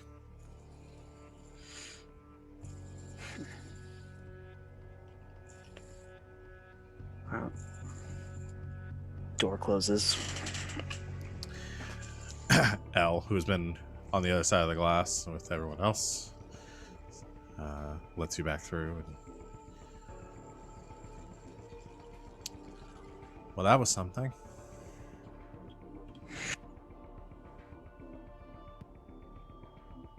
Did you get what you wanted?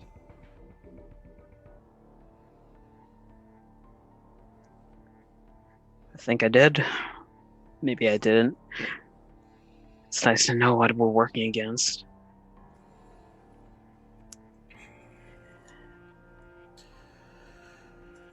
I have to ask, this key, what's that about?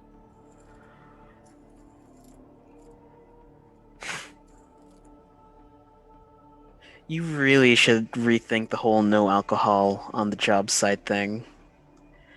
And he will walk over to like the desk and sit down in motion for Elle, and he'll give her a brief description of the key and the potential of what it does, but doesn't give her any definites. Okay. So, has the potential to open up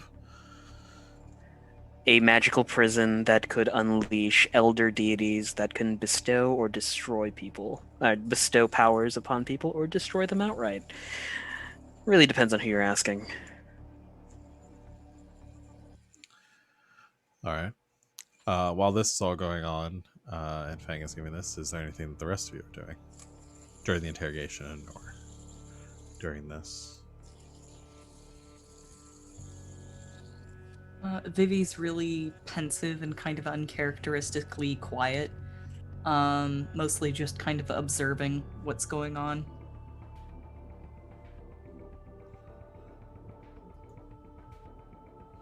Okay. The other two? Yeah, Piper's quiet. Same for Penny? Yep. Fang, you finish your description, your recounting, and Elle just leans back, looks over the other three of you to make sure you aren't just like laughing or something in the corner. She just goes, fuck. And Will is the key to locating it. So if we don't know where he is, that's a wild card. Okay. As far as what she's saying, you've already all been compromised. We Possibly. need a Yes, you're coming. do-over. Sorry? We need a do-over. Well, honey, you don't get those in real life. I suggest you go to the arcade if you're looking for that. Sometimes you do. She'll look at the others. This We went don't- bad. This is really, really bad.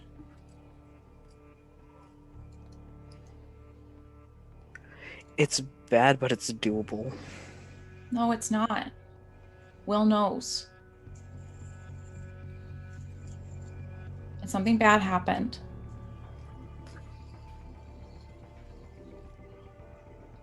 We need to fix it.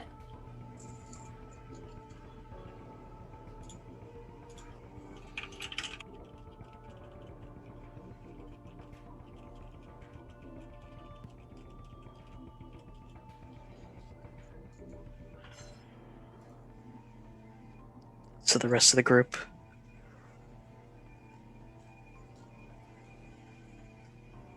Will is the key, like you said.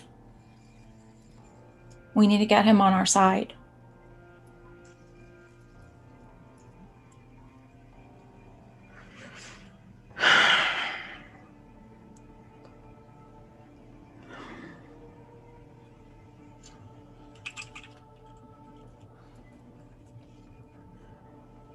Do we try? No offense, but I'm not willing to risk dying again. Technically speaking, you wouldn't have a recollection of dying the first time. Air quotes. Sorry, shutting up. If we do it right, then you won't have to. You wouldn't have even had to have done it the first time. Well, maybe we should have got it right the first time, Penny. I don't want to go back and not know that shot is coming.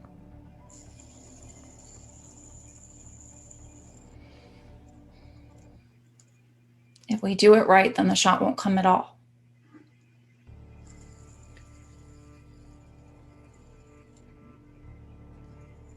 We need Will.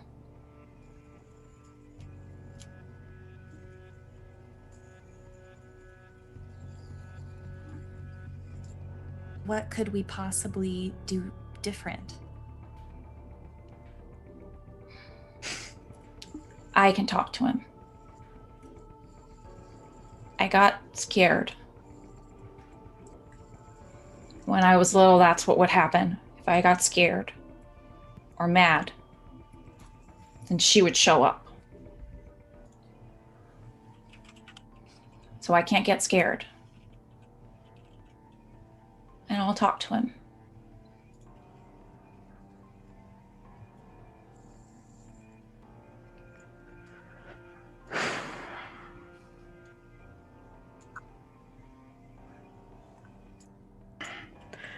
All right, Penny.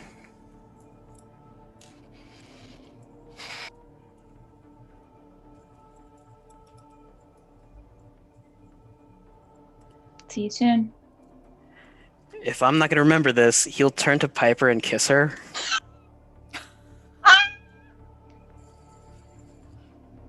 I'm not moving.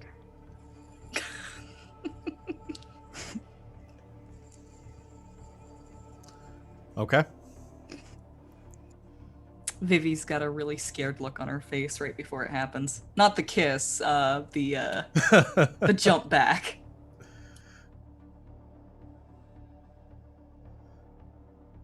All right. You jump back. What moment are you going to? Just the moment where you're talking with Will? The moment she walks down the stairs to start talking to Will. Okay. Then that's what we'll go ahead and play out then. You reach the bottom of the steps. Just as the darkness of Omega wraps around, you see Piper with a confused look on her face as Feng brings her in for a kiss. And then suddenly all of that fades away, and you take a step forward off that last stair. You see Will standing there with that incomplete portrait, non-finalized depiction of Piper's van behind him. He turns to you and he says, "We should probably talk." Yeah. Penny, what's going on?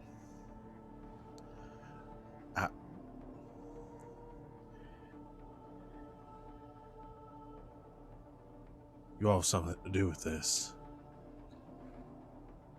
So do you.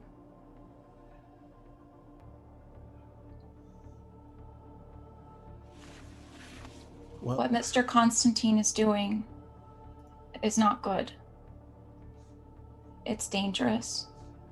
It's gonna hurt people. yeah, it might. No, it will.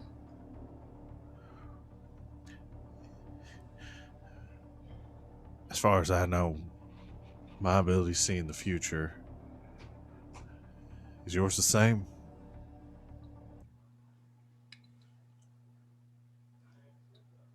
No, it's a little different. Right. Yeah, some people might get hurt. I've looked ahead a bit. It's hard not to deal with these sorts of things. Yeah, some people might get hurt, but people are already getting hurt, Penny.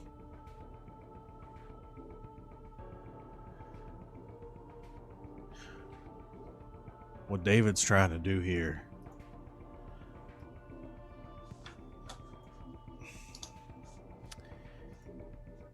well, it's brutal. But I think it's what has to happen. Why do you think Mr. Constantine is doing this?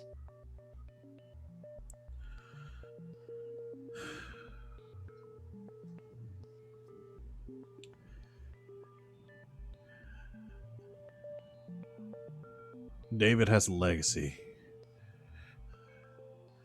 One that he has to uphold. But he doesn't have to. The way he sees it, he has to. And he will one way or another. How do you see it?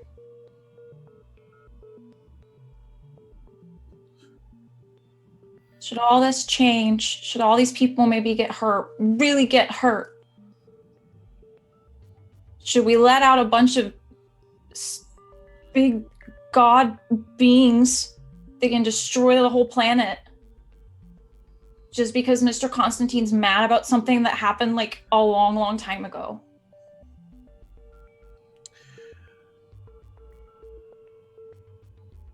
Maybe. Because if he doesn't, people like you, people like me, one day things aren't going to be so good for us anymore. One day, people are going to know about us.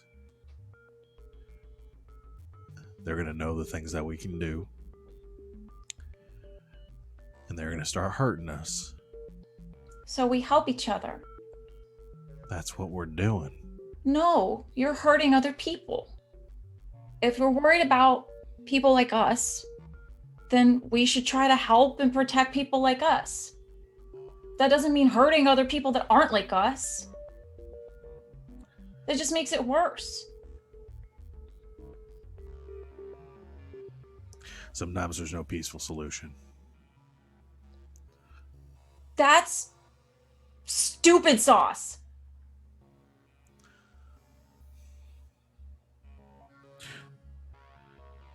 So what would you do, Penny?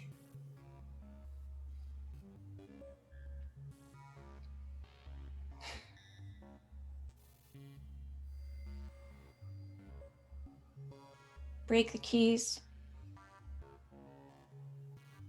And start a good anima club. A club where people who have animas can stick together and help and protect each other. And maybe help other people too. Just because people that aren't like us maybe find out that we have anima and stuff, doesn't mean that can be bad. We can help people. And maybe they'll be okay with that.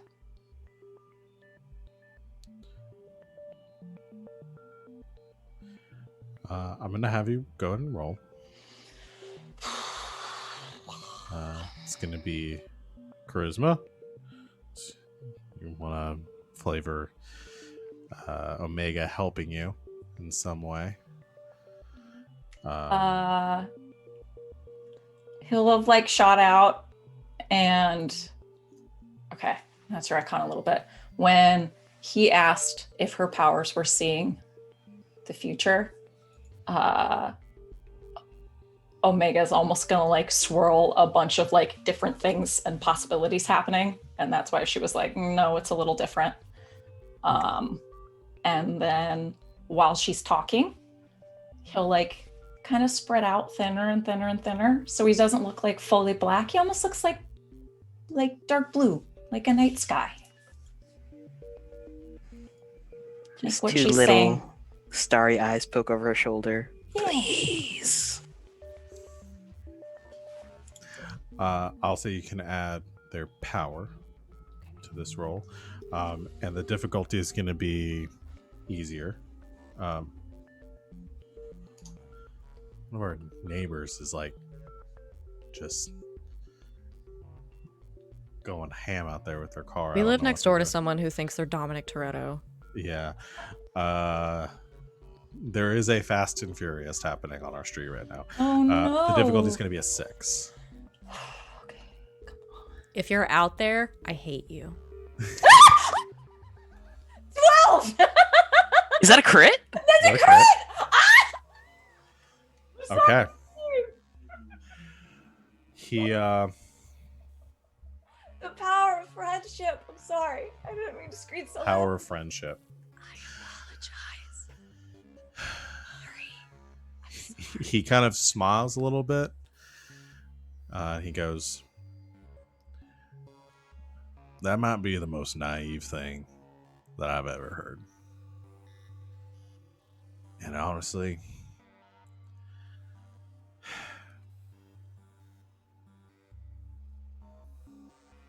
there's a part of me that wants to tell you that you're being a child.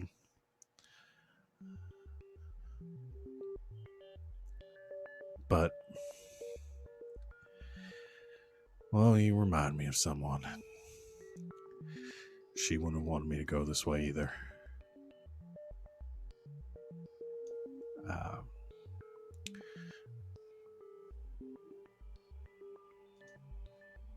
Well,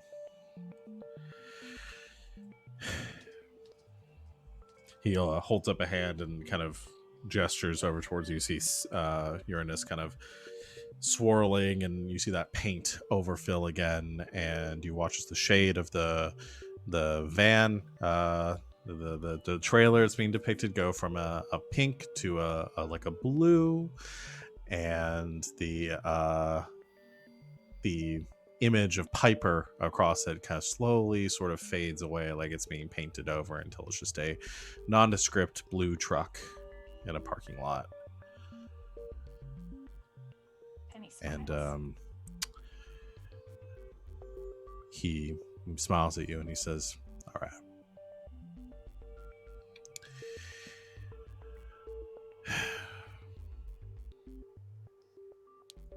I won't say anything." She'll hug him. You give Will a hug, and at the same time, upstairs, you hear a shout that didn't happen the first time. You don't remember this when it happened the first time. You hear Delilah saying, "Will, I'm afraid we're going to have to wrap it up. Looks like we have incoming." And the scene around you sort of fades as the ability ends, and everything just sort of snaps into place, like dominoes falling,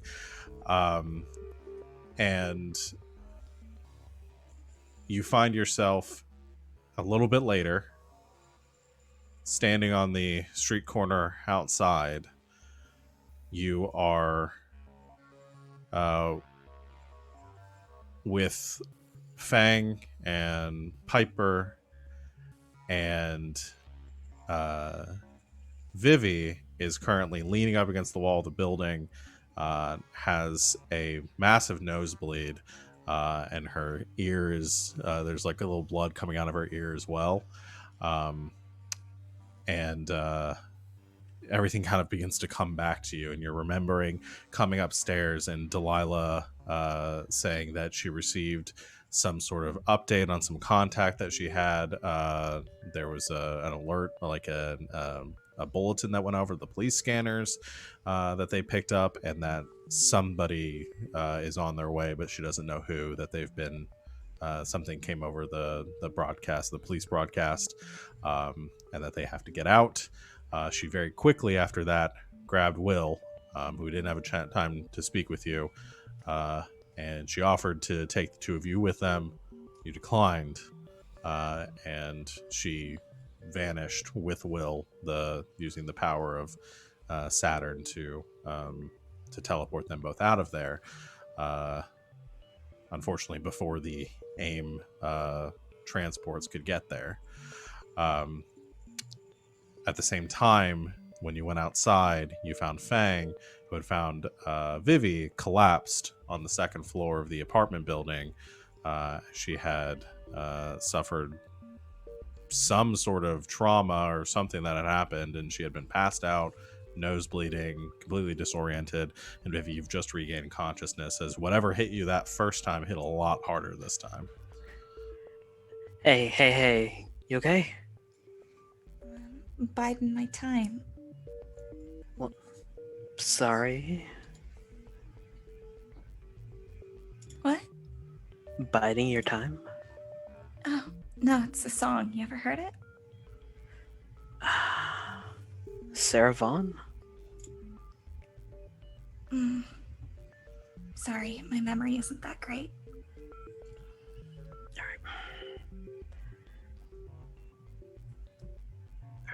And as this happens to Vivi, as you're kind of coming out of it, you're even more disoriented, because that same time everything's sort of overlaid. The last thing you remember, you were standing in the AIM offices. Feng had just kissed Piper, Oh, fuck. and Penny had used her ability.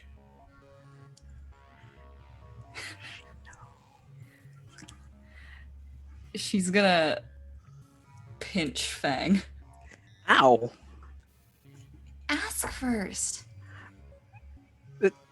I'm sorry It was very rude. that I knew who sang Biding My Time? No, you kissed Piper. What? So you should ask first. Ow. I'm sorry, Piper. Did we kiss? No. I'm Teddy remember. Does she remember using her power? Or what?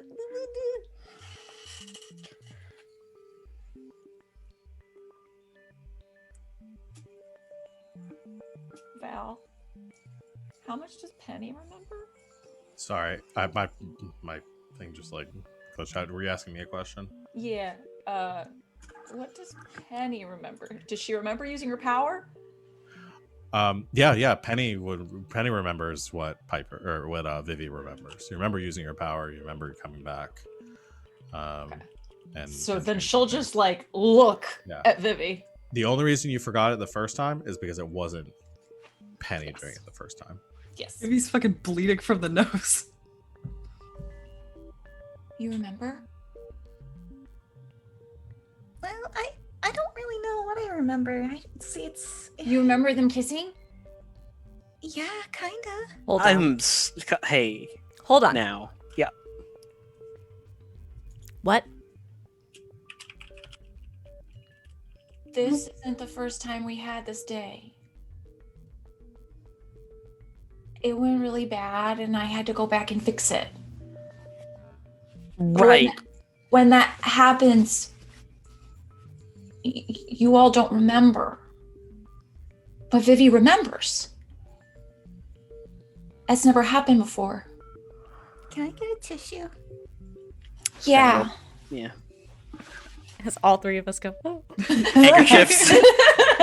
Oh, like one puts it to her nose, one puts it to each of her ears. No, like, take mine. No, take mine. like literally all three of us could start plugging her up. I mean, Okay.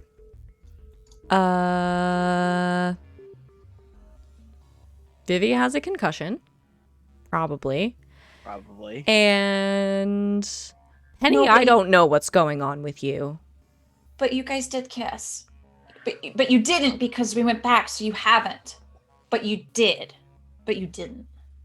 But you did. Can I take You a nap? remember. I'll just lay down right here. No, honey, if you have a concussion, you can't go to sleep. Hey, You Yeah. can't go to sleep. Okay, come on. we should go to the ER. At the same time, Elle comes around the corner of the AIM vans having arrived, and she sees you all sitting out here, and kind of up as she approaches, sees Vivi on the ground. She says, "What's happened?" She took a little bit of a spill. She's okay. I have a medic here if she needs to be looked over. Oh, please. That would be great. All right. So, Yeah. bad So- news. Did Got they get away. away? They Yeah. kind of got wind of you. Damn it. I knew as soon as that broadcast went out. I don't even know why they sent it. Didn't need to know. Anyway, it's fine. Somebody's gonna get fired tonight, but Ugh. here. And the medic comes over and helps Vivi, and begins checks her, make sure she doesn't have any spinal damage, she hasn't fallen or hasn't hit her head, and then actually helps her up over towards one of the trucks where they have some medical equipment that they can take some readings and vitals and stuff on her. So she gets taken a little bit away, and Elle says, well, great, this could have gone a lot better. It could have gone a lot worse. Well, I guess we'll never know. Sorry for the bust, Elle. It's fine. As long as you haven't been compromised, then we're good. I don't think so. We have an inside man now. Really? Sorry? Bill, oh, you don't remember. Vivi! Oh, she's unconscious. Yeah. I talked to Will, and he won't tell on us. Are you positive? Yeah. Yeah. He even changed the picture for us. What was it a picture of? Oh, it was a picture of your van. But he Oh, changed good. it into a different van. Okay. All right. And you're sure you can trust him? I think we're friends. That's penny for yes. Okay. I mean, you all have the most risk here. So if you trust her judgment, then all right. If you find out any additional information from this will, let me know. We should probably do a debriefing later this week. Coffee, drinks. I could go for a whiskey or something. Yeah. Same. We'll have to pick something up. Penny can't get into bars. Elle just kind of has this look oh my god, I'm working with children. I'm sorry, a child. I'll be 21 in 6 months. Yeah, well, I don't want to get actually arrested, so. I'm technically law enforcement, so I just pretend that I don't hear any of this. You can't arrest me for you can't arrest me for something I might do in the future. Not yet. Skynet says otherwise. Fucking nerd. Great. Well, I'll go check on your friend and leave you to it. Be seeing you, Elle. Be seeing you. As soon as she's out of earshot, just in Penny's face, you tell me everything. It went really bad. Really bad. We caught Delilah, but Will got away. And Will got mad. And he told on us because I didn't get to talk to him. Miss Persimmon talked to him. We have to do something about Miss Persimmon. That's fine. We can talk about that later. We kissed? Oh, yeah, right at the end before I came back. Well, he kissed you. And he said he was going to do it because he wasn't going to remember. Oh, I shouldn't have told you. Sorry. You Walks did up to what? Piper, or walks up to Penny, just taps her on the shoulder. Can I bum a smoke? Yeah. Absolutely not.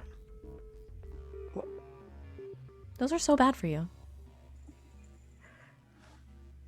I think I kind of need one too. Oh my gosh. Feng's gonna walk away. Oh no, you are not. Just follows him down the street. Come here. Did you need a Listen. light? Walks back.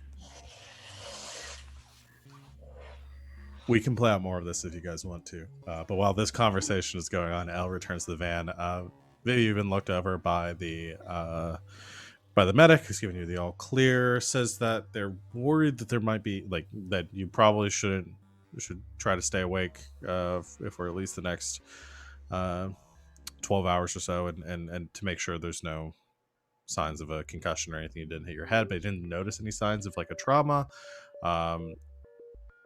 Ask some questions about your health and like how much have you been sleeping and like your potential like warnings for like a stroke or something. And you pretty much embody all of those, but doesn't think there's been a stroke based on your other vital signs, and just says, basically that you're okay, but should go to a hospital if you notice anything else and have someone keep an eye on you.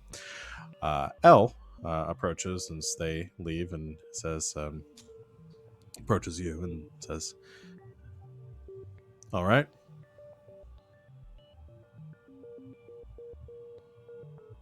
Are you doing all right? I don't think so.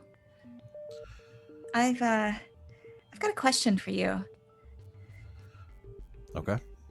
That picture that the other guy showed me when he came to my, the place I used to work. Right. Was that real? Yes. So, like, really me, not like, it wasn't like, doctored or like a picture of somebody else. So that's not part of your power or something. She shakes her head.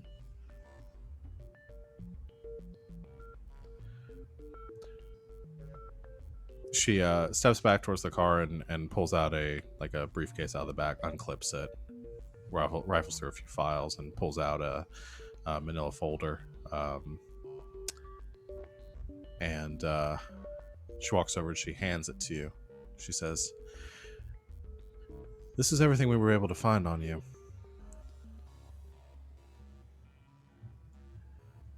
She just kind of like holds it for a second and goes to open it and then stops. Can I keep this? We have copies. So Okay. Yes. There might be more in here than I know. Maybe.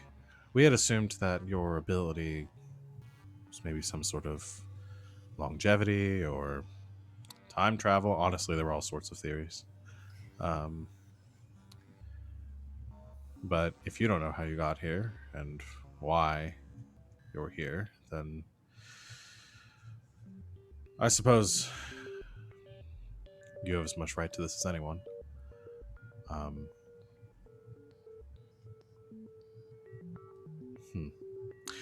There's some other things that came up in your file that were interesting to us, sort of red flags. You've had a lot of jobs in the last 6 months. A lot of jobs. And none of them seem to stick. Honestly, that's sort of a red flag for us at our agency and at most agencies. You were on a couple of watch lists. But we had that taken care of. Also because your social security number that you provided was, well, very low. What does that mean? Just saying. You were very interesting to a lot of people, myself included. Didn't know what to expect, and then you broke the nose of one of my top agents and were able to steal a an item from a auction that we had pretty well surveilled.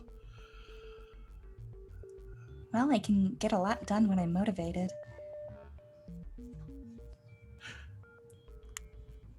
I'd like to make you an offer. You don't have to decide now. Why don't you work for us?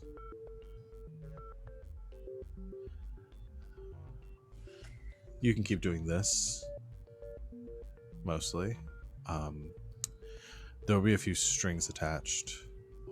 You'd have to provide me with reports on what your friends get up to. Not many people enjoy doing that.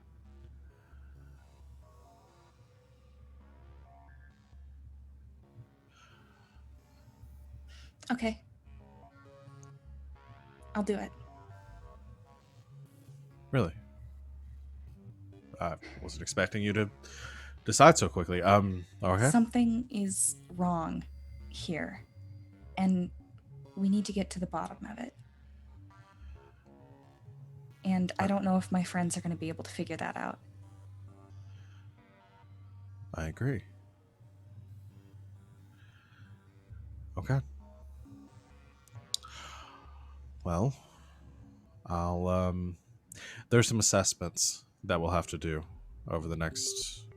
We're going to fast track most of it. There would normally be about 20 weeks of training that goes into this, and some offsites, and most of it though would be weapons training, and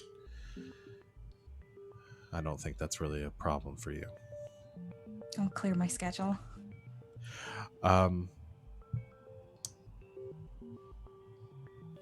Get some sleep and we'll talk tomorrow. Make sure you're all right. Follow whatever advice he said first, pointing to the medic, then get some sleep. And then we'll talk. Right. Welcome to the agency. Vivi sticks out a hand and shakes firmly.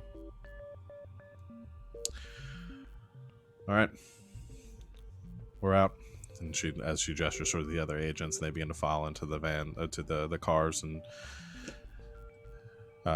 she finishes taking your hand and heads back to the driver's seat, leaving you with the folder and the exhaust of the SUVs as they drive away. All right. She's gonna leave. She doesn't tell anybody where she's going. Okay. Vivi leaves. Rest of you?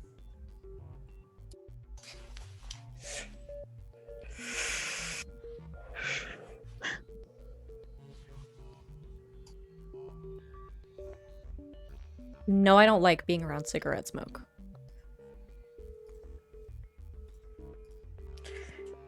Not even a good drag in. He'll just chuck it on the floor and stomp on it with his boot. Penny's a little bit further away, but she'll hear that and she'll have Omega start blowing in the direction. It's sending it back like a fan.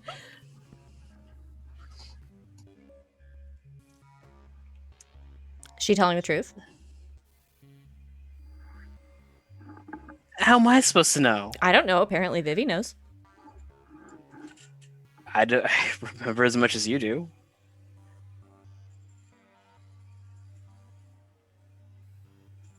Are you lying?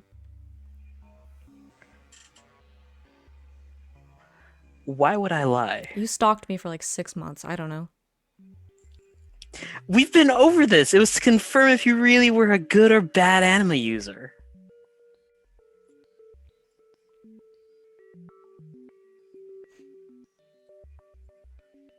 I don't believe you.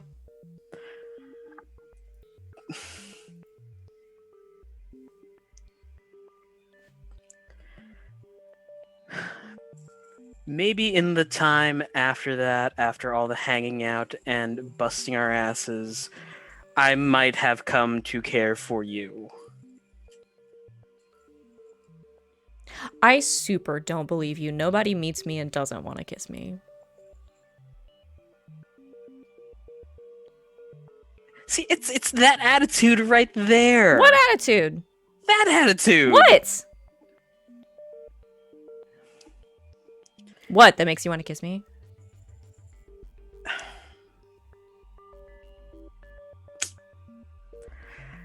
He will look over to Penny, like, you did this. Actually, you all have been arguing. Penny like looked around, saw that Vivi had disappeared, and just started like walking toward the EMTs to try to figure out what's going on. Where did she go?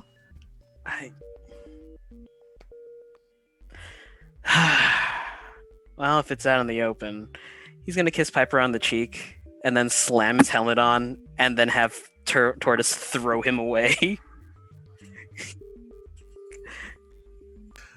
So Feng just Coward. ragdolls. Did you just yeet yourself? Yes. Yeet, Feng! This bitch empty. You're a coward. Penny. Penny. Vivi's gone. Wait, what? Vivi's gone. Where'd she go? Pull out her phone. Call Vivi.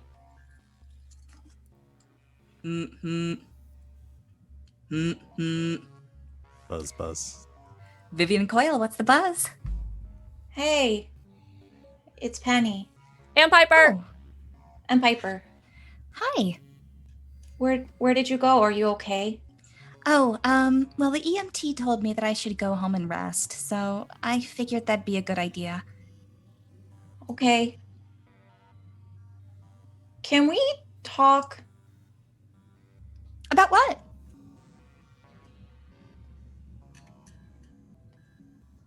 I feel like you're mad at me. Why would I be mad at you? I don't know. Ever since Miss Persimmon's been back, things have been weird. Well, I probably should have warned you about me, a little earlier. Sometimes I get confused. Like, my memory isn't really that great. But And- you remember when we changed the timeline? That's never happened before. I mean, is that really what happened? Yes. See, I'm never quite that sure. Well, it did. You're right. And that was very specific. So I don't think that was an accident. I don't think you would have pulled Feng kissing Piper out of thin air. You talking about me? Well, then maybe I'm getting better. That's good. So, are you sure you're okay? I should be. Okay. Are you going back to my apartment to rest? See you at home? Yeah. Okay. Bye. All right, bye, Penny. Click. I think she's okay. Are you sure? She said she's going back to my apartment, so I guess I'll see you at home. Okay, well, if she's not there, call us. I Okay. hate it when she does this. She kind of had a rough day. We all had a rough day. Apparently, we Didn't did. have a rough day. But now she did have a rough day. It's a lot. Can I ask you something? Mm-hmm. You have to tell the truth. Okay. Did you ask us if you could go back in time? Yes. Did we all say yes? You weren't happy about it. But you were more mad at something else. But yeah, we all agreed. Did I mention it was a really bad day? It was kind of the last resort. Okay. Why? Just curious. How about this? I don't want Miss Persimmon coming back anymore. And she seems to come back when I use my powers a lot. So I won't. Unless everyone agrees. How about that? I think that's a good idea. Okay. Well, Feng left. And Oh, I was gonna say there was a low rumble of a motor as Fang pulls up. He's grabbing his bike. He came Oh. back. Cool. So you're going to run away and then just like slow roll us without being able to give us a ride? Cool. I came here by myself. You two showed up here to do things.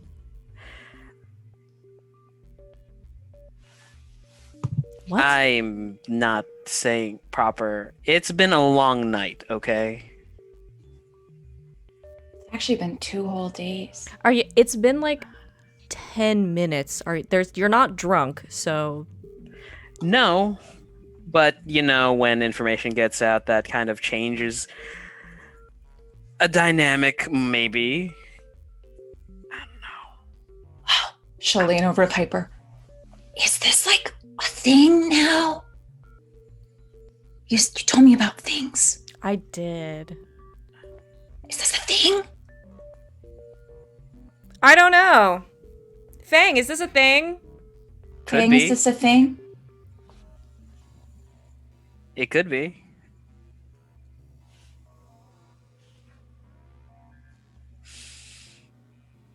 Slowly closing the helmet lid.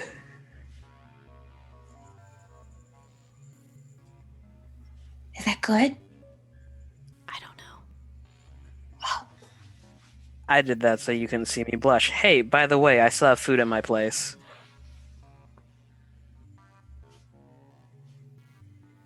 I think he's talking to you.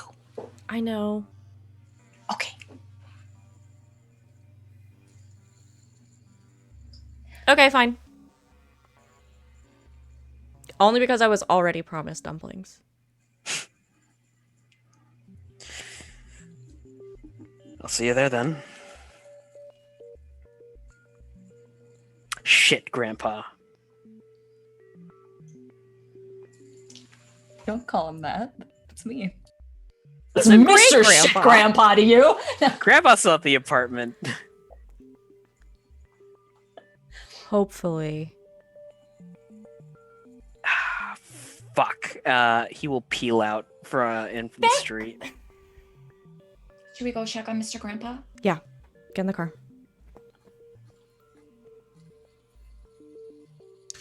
Okay. Fang, you peel out and head to the head back to your apartment. Mm-hmm. You're outside the complex, parking your bike. First thing you notice, Piper's truck isn't there.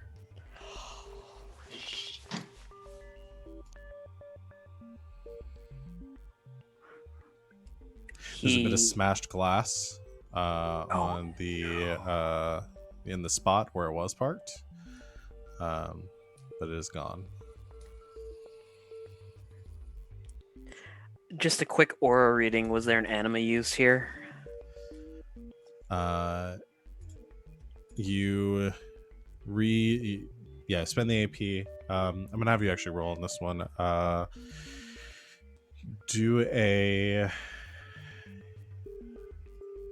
oh god, pulling up my Let's do intelligence. Yes. And range. Oh boy. 4. You can't tell how many, or where, or how, but there was some sort of anima use here. Damn it. Blows past the night watch, helmet off so they can see his face, and he'll head to an elevator. Okay. You take the elevator, pressing on the button, heads up, and it's the slowest elevator ride you've ever taken. And as you reach the top, ding, doors open. I assume Feng just goes running down the hall towards his door. Doesn't even take out the key, just a boot straight to the door frame. Doors open.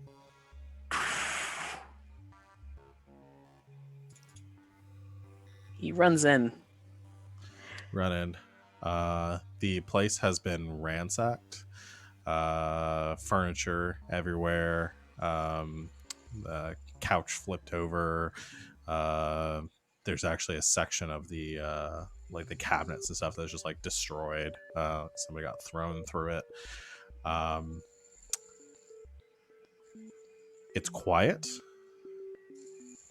and you come around the corner towards the living room, and you just see a single shape lying on the ground.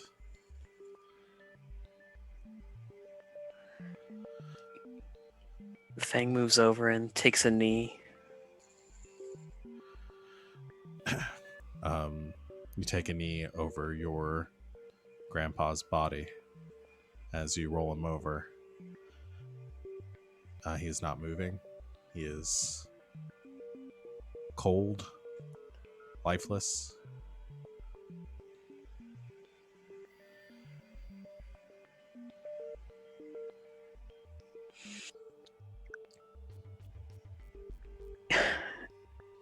Piper and Penny are coming up behind them. They just hear a yell of fuck, and a helmet goes through a window. The helmet smashes through the window. You guys are just arriving as well, coming up the elevator and hear that. And Feng, as you're looking down, there's a little bit of movement out the corner of your eye, and you look over and you see your grandpa's cat, Ball, jump up on the flipped over couch. And then you hear something else. A raspy voice saying, "Now this place was already damaged enough, Fang. There's no reason to smash anything else." Motherfucker! As you hear the voice of your grandpa coming from the cat. Now this isn't what it looks like. But we are gonna have to find the fuckers that did this. Mom and Dad are gonna kill me. We can't get the deposit back on this. Your grandpa just like starts trying to lick his neck. And that's where we're gonna end the session. Hi. Is this my fault? Right. Did I do this from before game? Is this my fault? Yeah. You're a monster. Learning your grandpa, you don't know if grandpa was living or dead before you went back and time traveled. So I'm a monster. What are you talking about? You made us think grandpa was dead. I was tearing up. I was upset. There was gonna be like a whole funeral episode. Yeah. Yeah. At least I only let it hang there. I thought about leaving the session here and then. Oh, you Yeah, monster! Oh, I thought I'm a monster. I thought that Fang was gonna turn on Penny and say, "Turn back time." Vivi was gonna be sitting down with her little folder. She's all like, "Time to read this," and then just like zoop. Oh man. All right. Well, we have a heist. We have a cat grandpa. I love our cat grandpa. Cat Grandpa is amazing. Can you make the Grandpas. music not this, please? I am so stressed out. Sorry, I can't actually hear it because my speakers were doing something weird. But yeah, let me turn it back to something happier. You really know how to take like a character from a really nice high and just shove them way down low. I like to do a lot of roller coasters, emotional acrobatics in this. Yeah, This is gonna be a cute dinner, just like dumplings, fried rice. I was sitting here during that whole Kaiju conversation movies. being like, none of this is gonna happen. It's cute that they're talking about it. Not the gumdrop buttons. I don't normally like to have players like do things like and just like totally rip the rug out from underneath them, put a lot of work into something and just like haha gotcha. But I felt like the conversation itself was very important without necessarily getting to do the stuff that you guys had talked about doing. You guys can do that later. And luckily, Cat Grandpa is much more portable. And if you don't want him in the apartment, just have to put him in his crate and put him out front. Or he can come to our place. Just lock them in the bathroom for a bit. Feng, you gotta change the litter box. Falling at the door. Bang. This is the one instance where you might be able to teach your cat how to use the toilet. I mean, he knows the basics already. No, Feng, Piper didn't feed me today. Grandpa says something that Feng doesn't like, and Feng pulls out a laser pointer and points it at the ground. I'll do a little behind the scenes spoiler. So we talked about before the session. I don't think it was during the session, right? Where we talked about the animal stuff. I didn't have this plan, but I did have my back pocket. I said, if Penny turns back time, this is happening. You guys don't know this, but your characters don't know this. Not you guys know. I was like, we're gonna get Cat Grandpa if Penny turns back time. That's your punishment. It's fair. Or your reward. I don't know. Depends how you look at it. Good session, everyone. Let's do our XP. So we can wrap this baby up. Did you participate in the session? See. Yes. I think everyone did. Did you use your anima abilities to overcome an obstacle, challenge, or threat? Yes. I think all of you did in some way. He's tried to. Yeah. Did you solve a mystery or save someone from danger? Possibly Will from wandering the mirage, since we don't know how Delilah's power works. Penny And kept me ours. from getting shot at. Yeah. Yeah, and we kept. You from did being save. shot at. You did save. Okay, I mean, you saved a couple of people. You put Grandpa in danger. So it balances You out. put Grandpa in danger.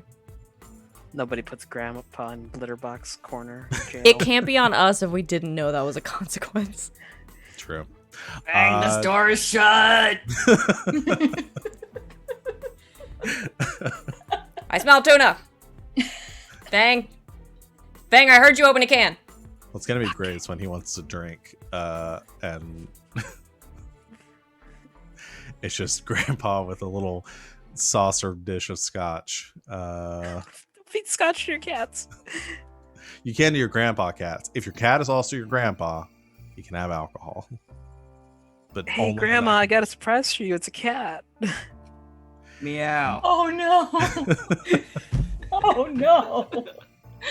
No, Grandma's dead. No, we decided she wasn't dead. Wait, no, she's not. No, we decided she was. It was in the last. He's in California. Yeah. No, Grandma's Don't dead. care. This has been a roller coaster, friends. A roller coaster. Oh my god. Did you learn something important or find something valuable? I think Friendship. You did learn some important things, though. And did you have any complications because of your virtue, vice, or drive? Yeah. Yeah. Yeah.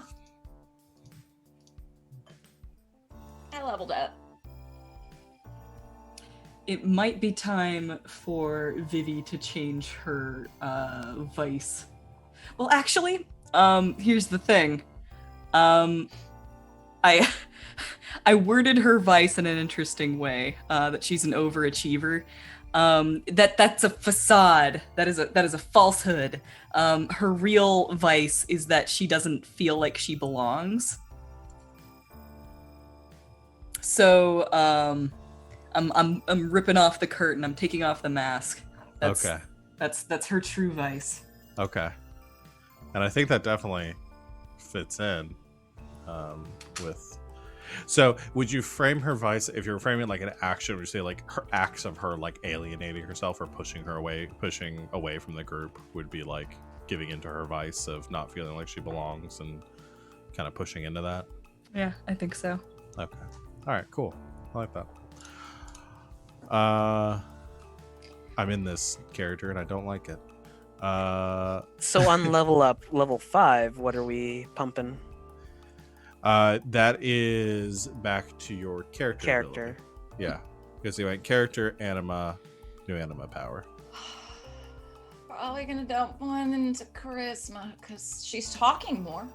So that's good, and apparently I need to use it more often. Proud of her.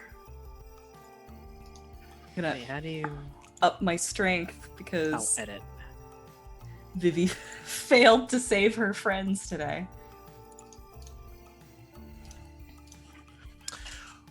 Poor Vivi. Poor Vivi. Poor So Vivi. did everyone except for is Savannah half a level behind everyone now? Yeah, Is I'm it behind. Okay, cool. All right, awesome. Well, that is going to be it for today, folks. So, well done, everyone. Everyone out there in the chat, thanks for joining us. We will be back in 2 weeks. Let me just check my calendar and make sure there's nothing. Okay, yeah. In 2 weeks, we'll be back to continue our game. In the meantime, tomorrow, Sunday, join us for Slang 101 at 4 o'clock Eastern Time, where Savannah will be trying to kill us with some new monster. Probably taking this out on me.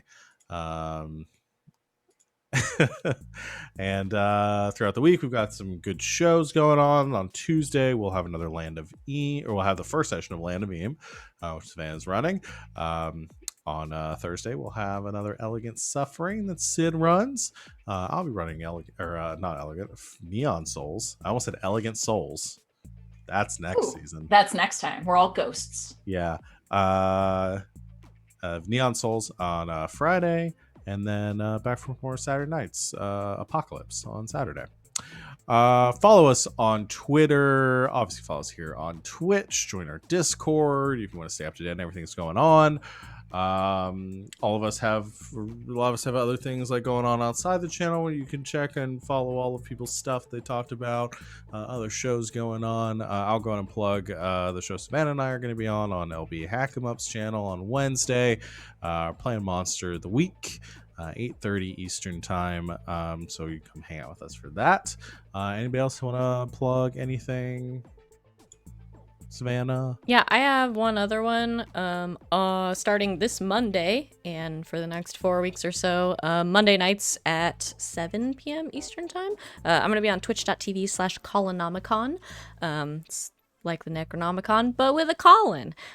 We are taking our A state one shot and making it a mini series. It is Cyber Victoriana, so if you like it has big Dishonored energy is really what it is. So if you like that kind of aesthetic, come hang out with me on Monday. Awesome. Anything else? Oh, hey, by the way, up either tonight or tomorrow was the game of Stille Nacht that I played over at Stella Luna. It's really good. An emotional roller coaster. I had 2 emotional roller coaster rides in one day. Hooey. Also, spoilers. It is notoriously, well, it is now a meme that I have trouble with ghosts in every single game that I play in, and I get funneled into a dad role. So if you want to see a dad trying to just do his thing and solve a murder, check it out. I don't know if your dad role in this game. You're more of like a daddy role in this game at this point. And Ayo. I'm leaving. All right. Is that it? Are we good? All right. Thanks everyone for joining. We'll see everyone in 2 weeks. And until next time, good game and good night, Internet.